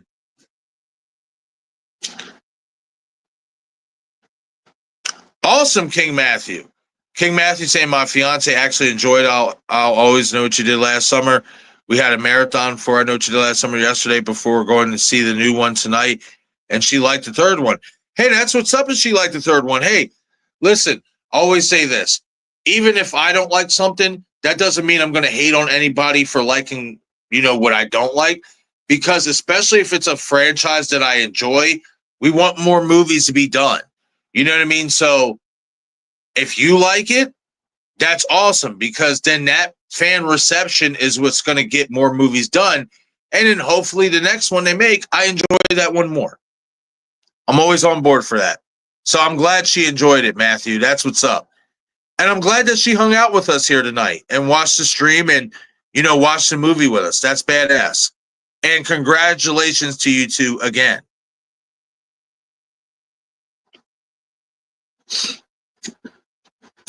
Breezy saying, I seen a channel do a 24-hour for a Friday the 13th marathon from the OG to the remake on June, Friday the 13th. That lasted almost 24 hours. That shit was wild. Yeah, I'll be honest. I'd be down to do some shit like that. And I'm never going to count myself out in regards to being able to accomplish that. I will say I would not be surprised. I might fuck around and fall asleep at some point. But to test myself, I'd do it. Just to test myself to see if I could do it, I would. I'd try. I'd try. I would really do it. I would really try to do that shit. King Matthew asking, will there be any live streams tomorrow, Marcus? I have videos coming out tomorrow, and I am off of work somewhat early tomorrow. Like, I should be done with work around 10 o'clock at night. So maybe I might do something on the late night. I'm going to play it by ear right now because I was thinking about whether I wanted to do one tomorrow night or not and kind of take advantage of the fact that I am going to be out a little bit early.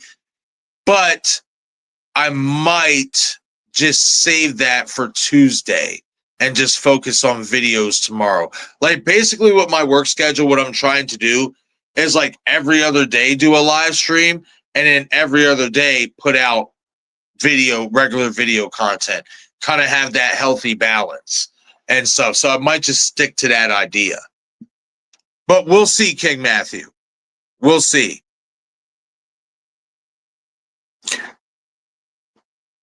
All right, I'm going to scroll up here to these last couple comments, and then we are going to call it a night. King Matthew III saying Samuel L. Jackson is like Eric King from Dexter. They both like saying motherfucker, LOL. Well, that makes me want to watch Dexter even more now. I still haven't gotten around to that. See, I'm afraid to watch Dexter because I'm afraid I'll like it so much that I'll just want to keep binge watching that. And then I'm not going to get shit done for the channel. You know what I mean? And stuff like that. So I might have to just like pick my poison and just like slowly, gradually work myself into it in my free time. And then just get to all the seasons as, you know, to when I can.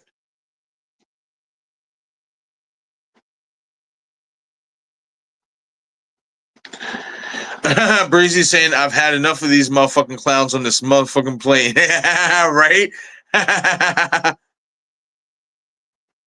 Okay, King Matthew saying, yes, Tom Holland is coming back. Okay. That's cool. That's what's up. Interested to see what they're going to do with this next one. Paul is saying, love Tom Holland. He looks the part of a high school teen. Yeah, he does look young as hell. Kyle saying, hope everyone is doing well. Yeah, doing all right, man. Just, you know, working, trying to navigate shit, you know what I mean? But again, I'm so happy that I was able to do these live streams today and kind of get back in the thick of things again and stuff like that and hang out with you guys. This was a lot of fun. King Matthew saying there's a new I Know What You Did Last Summer supposed to be in production. Jennifer Love Hewitt teased that it will take place at the Bahamas. Some kind of hype. Matthew, when did she tease this? Let me know. I don't think you have Instagram, Matthew, but if you do, let me know on Instagram. If not, just leave a comment at the end of the stream and I'll look into it because I didn't see anything for that. I do think there's going to be a sequel for that. I think they've made enough money to warrant a sequel. I just think it's going to have the Strangers type of effect to where instead of, you know, maybe doing a direct sequel like coming out next year, they're going to wait like another year. I know Destin actually told me that Jennifer Caton Robinson, the director, she has had ideas about naming the sequel I Know What You Did Last Winter. And I think given what we've seen in that mid-credit scene, I think that actually might be the better idea than taking it back to the Bahamas. And I'm actually going to talk about that in a video later on here in the week, why I feel that way and stuff like that. So, interesting stuff for that franchise. I mean, I know it didn't make the money that they hoped that they made. I know it didn't make the money that they hoped to make off of it. I will say this. I think a sequel can be more successful, especially if they get some actors in some of these roles that are going to be eye-catching, that are going to get people in the theaters, especially in regards to like OGs and new generation alike. Yeah, because like it did well, but it didn't make as much as, yeah, like you said, like they hoped it. It didn't even make as much as I Still Know What You Did Last Summer. Right. So, you know, I personally think they could have benefited from dropping this movie from dropping I Know What You Did Last Summer, maybe in August, maybe this month of this year, or they could have waited even an extra year. They should have waited till next year because they rushed it. Right. The ending and everything was so rushed and all that stuff. So I feel like they should have waited till next year to do it. But that's just me. Breezy X says, fuck it. Let me ask this. Is Summer 25 better than 98? No. No. Not at all. I like the new one. I like the new one enough to want to see a sequel. But it doesn't capture the feel and some of the eeriness and some of the things that Kevin Williamson did from a writing standpoint that the first one did. It didn't capture that at all. Yeah, even in I Still Know, you know, that eeriness and all that was still there, you know. Yeah. Oh, DJ says book it. Dexter watch binge party. Yeah, you know what I mean? And shit, I will say this. Just because I have a lot of respect for people's shit or whatever. I mean, anybody can do content on whatever they want. You know what I mean? And stuff like that. Like, you know, it's not like it's tribalism or anything. But out of respect, you know, for other content creators who I also consider friends, if I were to do that, I would ask Sister Pam to come on board and do that watch along with us because she does a lot of Dexter content. Like she's killing it with that Dexter content. And one thing I'm trying to be different from other channels is I don't want to talk about the same things. You know, there's going to be certain things a lot of us content creators do share in common, especially when it comes to Scream and Halloween and stuff like that. But if a certain content creator has like something that makes their channel like stand out from others, I don't personally want to be that fucking content creator that sees that and be like, oh, I want a piece of that, so let me start doing that too. You get what I'm saying? Oh You know yeah. what I mean? And stuff like that. So if anything, if we were to do that, I would ask Pam to come along and be like, hey, you know, you want to watch this with us? Just because I have that fucking respect. You know what I mean? And stuff like that. That's, you know, again, it's not tribalism. Anybody can talk about anything they want on YouTube if they so choose to do so. But me personally, I just have that respect because, again, when I see Dexter content and what I know about Dexter is through Pam, nobody else. You know what I mean? So if Right. I were to do that, you know, pick up on a little bit of Dexter content, I would want Pam's blessing with that because, you know, in my opinion, she's earned that right. You know what I mean? Because she does this shit. Like a lot of her content that she's been posting out over the last month or so has been Dexter Resurrection stuff, and she's absolutely killing it. And again, it's just a respect thing and stuff like that. I don't want anybody to think that I'm trying to like steal their work or anything like that. You know what I mean? Yeah, man. I mean, that's the thing too. Like, it's all about the respect and the just the understanding of Right. someone else's, you know, content that they do on a regular basis, and something that you want to do as well. I think it's a proper and nice way to reach out to them and ask them for permission and even bring them on board to do a binge watch party or watch along on your channel, you know, just so it can even it out like that, you know. Right. Exactly. You know what I mean? And stuff like, yeah, everything you just said, I agree with, man. You know what I mean? It's a respect thing, you know, and stuff like that. Just like even if I were to like see somebody like doing Scream content that, you know, let's say a piece of Scream news came out that a lot of us content creators are going to talk about. I would still personally like reach out, to certain ones and be like, hey, I've seen you talked about this already. Are you cool with me talking about it? Because I have my own perspective. You know what I mean? It's like I said, it's just a respect thing. That's just how I look at it. Yeah. Paula's saying that is a great idea. I'm assuming you're talking about I Know What You Did Last Winter. I think so. I'm cool with that. Breezy saying last winter. Yeah. I mean, excuse me. Now that I think about it, you could still call the movie I Know What You Did Last Winter and still have it in the Bahamas, because the Bahamas winter is, rain and all that stuff. So you could definitely still call it that and set it in the Bahamas. Yeah. For sure. Yeah, maybe down the road here in a little bit. I that's something I did want to do because I never got the chance to do the Bloodlines like actual review. I haven't even got to do a Sinners actual review. That's something I've been toying with to like kind of go back on and stuff like that.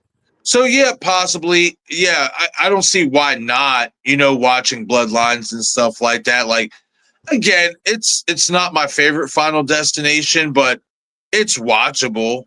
It's watchable enough for me to revisit it and see if I feel differently about it.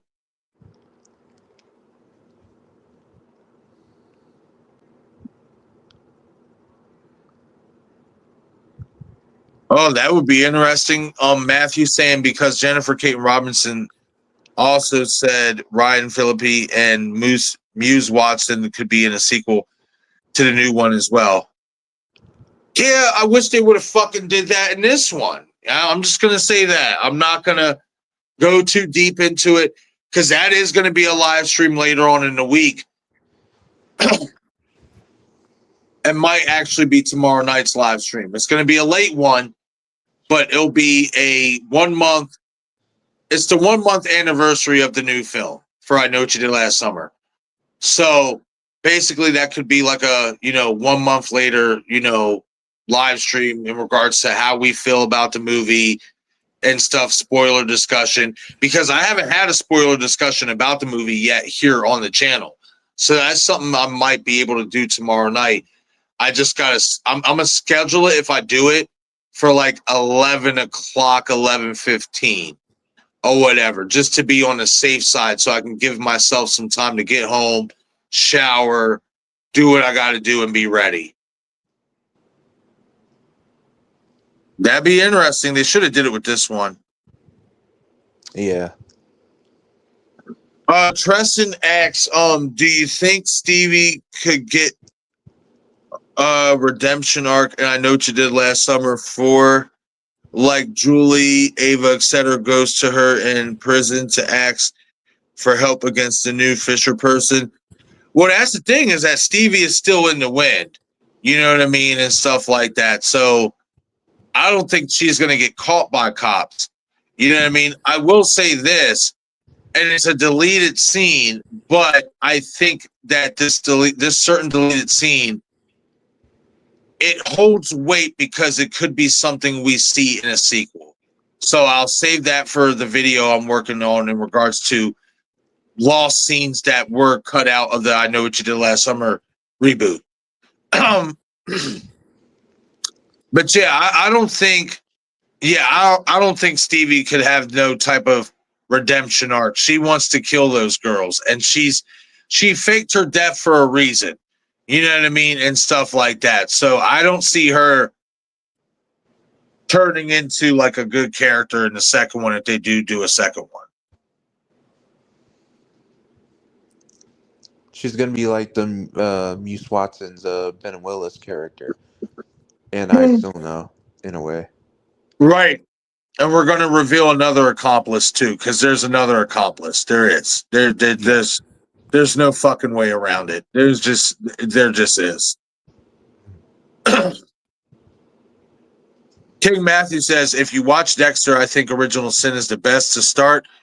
because that's about Dexter's origin. Oh, okay. All right, yeah.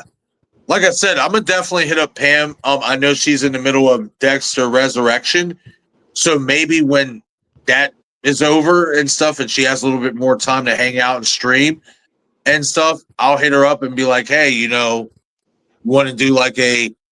I know she doesn't stream for too long, so if anything, maybe we'll do like an episode or 2 episodes at a time and stuff like that, and we'll see what happens. Yeah. Sure. But all right, everybody, I am about to wrap this bad boy up. Tristan, she is not in prison.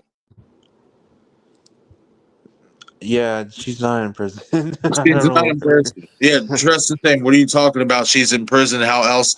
Well, even though she's alive, because she figured it out when Ray, at the end of the movie, Ava says, "You killed your partner," and Ray's like, "Did I?" And that's where she figured it out that they faked Stevie's death. Stevie wasn't caught. She wasn't caught. The last we see Stevie is Ray shoots her off the boat, and that's it. The cops were looking for her, but she doesn't get arrested. She's still in the wind. She's still out there. I'm telling you the real possibility that she is still out there. Oh, man. I will say this. I enjoyed Stevie as a killer. Fucking Sarah Pidgeon fucking killed that. I think the motive was a little too much like Urban Legend, but Sarah Pidgeon playing that role, she did really well. Oh yeah. King Matthew saying because Carla is the main reason Julie ended up in the Bahamas, and I still know what you did last summer because it was Carla that won the trip, plus Carla wanted Julie to meet Will. I think I missed something. Hold on. Oh yeah, King Matthew saying I think Carla is going to be the killer in the sequel, and I explained why on one of your videos a few weeks ago in the comments, Marcus. Yeah, no, I remember that. I honestly can't see it. I mean, maybe if we get more details and more clues, maybe I'll come around to it. I can't see. I can't see Carla being a killer. I don't understand what would other than that Will tie-in that you talked about. Other than the Will tie-in, I just can't see no other reason how and why she would be the killer. And I think that that's a situation where her waiting that long to get revenge on Julie, it just wouldn't make that wouldn't make sense. The best time to reveal that she was involved with Will would have been, and I still know what you did last summer. That's just me though, and stuff. That would be crazy if they did that shit though. Now Julie, on the other hand, I think it's possible, but I don't think they're going to do it. I don't think they're going to pull the trigger. Yeah, King Matthew saying Sarah Pidgeon looked like a young Courtney Cox. I actually thought that she looked like a young Demi Moore, especially when she that's did, what I was thinking too. yeah, when she did the. I was like, yo, she looks just like a fucking young Demi Moore. Like, fucking good looking girl for sure. Mm-hmm. Damn good looking. Breezy saying bringing the seasons into the mix with the titles would be fire. It would be fire rather than or FYE for your entertainment. I don't know if you're trying to say FYE Breezy or if that's just the typo shit that you were talking about earlier, but we'll just roll with it. So bringing the seasons into the mix with the titles would be, I'm going to say fire rather than a repetition. I know what you did last summer, I know what you did last winter, last spring, last fall. Yeah, I think that would be pretty cool to switch it up a little bit. I really like that I know what you did last winter title. I really do. It just, I don't know, it has a certain spunk to it that I'm feeling. So we'll see what happens.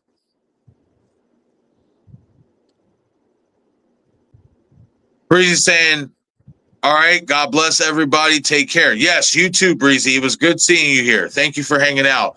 And everybody as well, thank you guys for hanging out. Thank you for smashing the like button and joining us here for Jigsaw 2017 live watch along. This was definitely a fun time.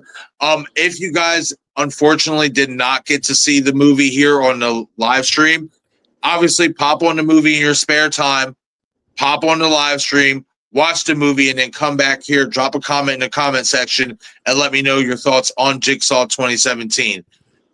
But guys, we are going to get out of here for the night and stuff. I greatly appreciate every single one of you guys who took time out of your evening to hang out with us. And I can't wait for the next one. And stay tuned, as I will be having some videos released tomorrow for I Know What You Did Last Summer. I will also have a video for Sweet Revenge Friday the 13th. I will be giving you my review for that. And I will also be having you guys having for you guys my spoiler review for Together. So I will say, if you guys haven't seen Together yet, you might not want to watch that video, because I will be getting into spoilers. I won't be getting into it heavy, but spoily enough to where it's going to spoil the movie for you. But either way, I do have some more content coming for you guys tomorrow. I most likely will also be going live late tomorrow night when I get off work to talk about some I Know What You Did Last Summer 2025 spoilers, since today, well, now it is today, the 18th, is the 1 month anniversary of the new film's release. So definitely stay on the lookout for me, guys. You guys get some rest. Enjoy the rest of your night. Dom, I will see you backstage, buddy. And until next time, guys, catch you later. Peace out.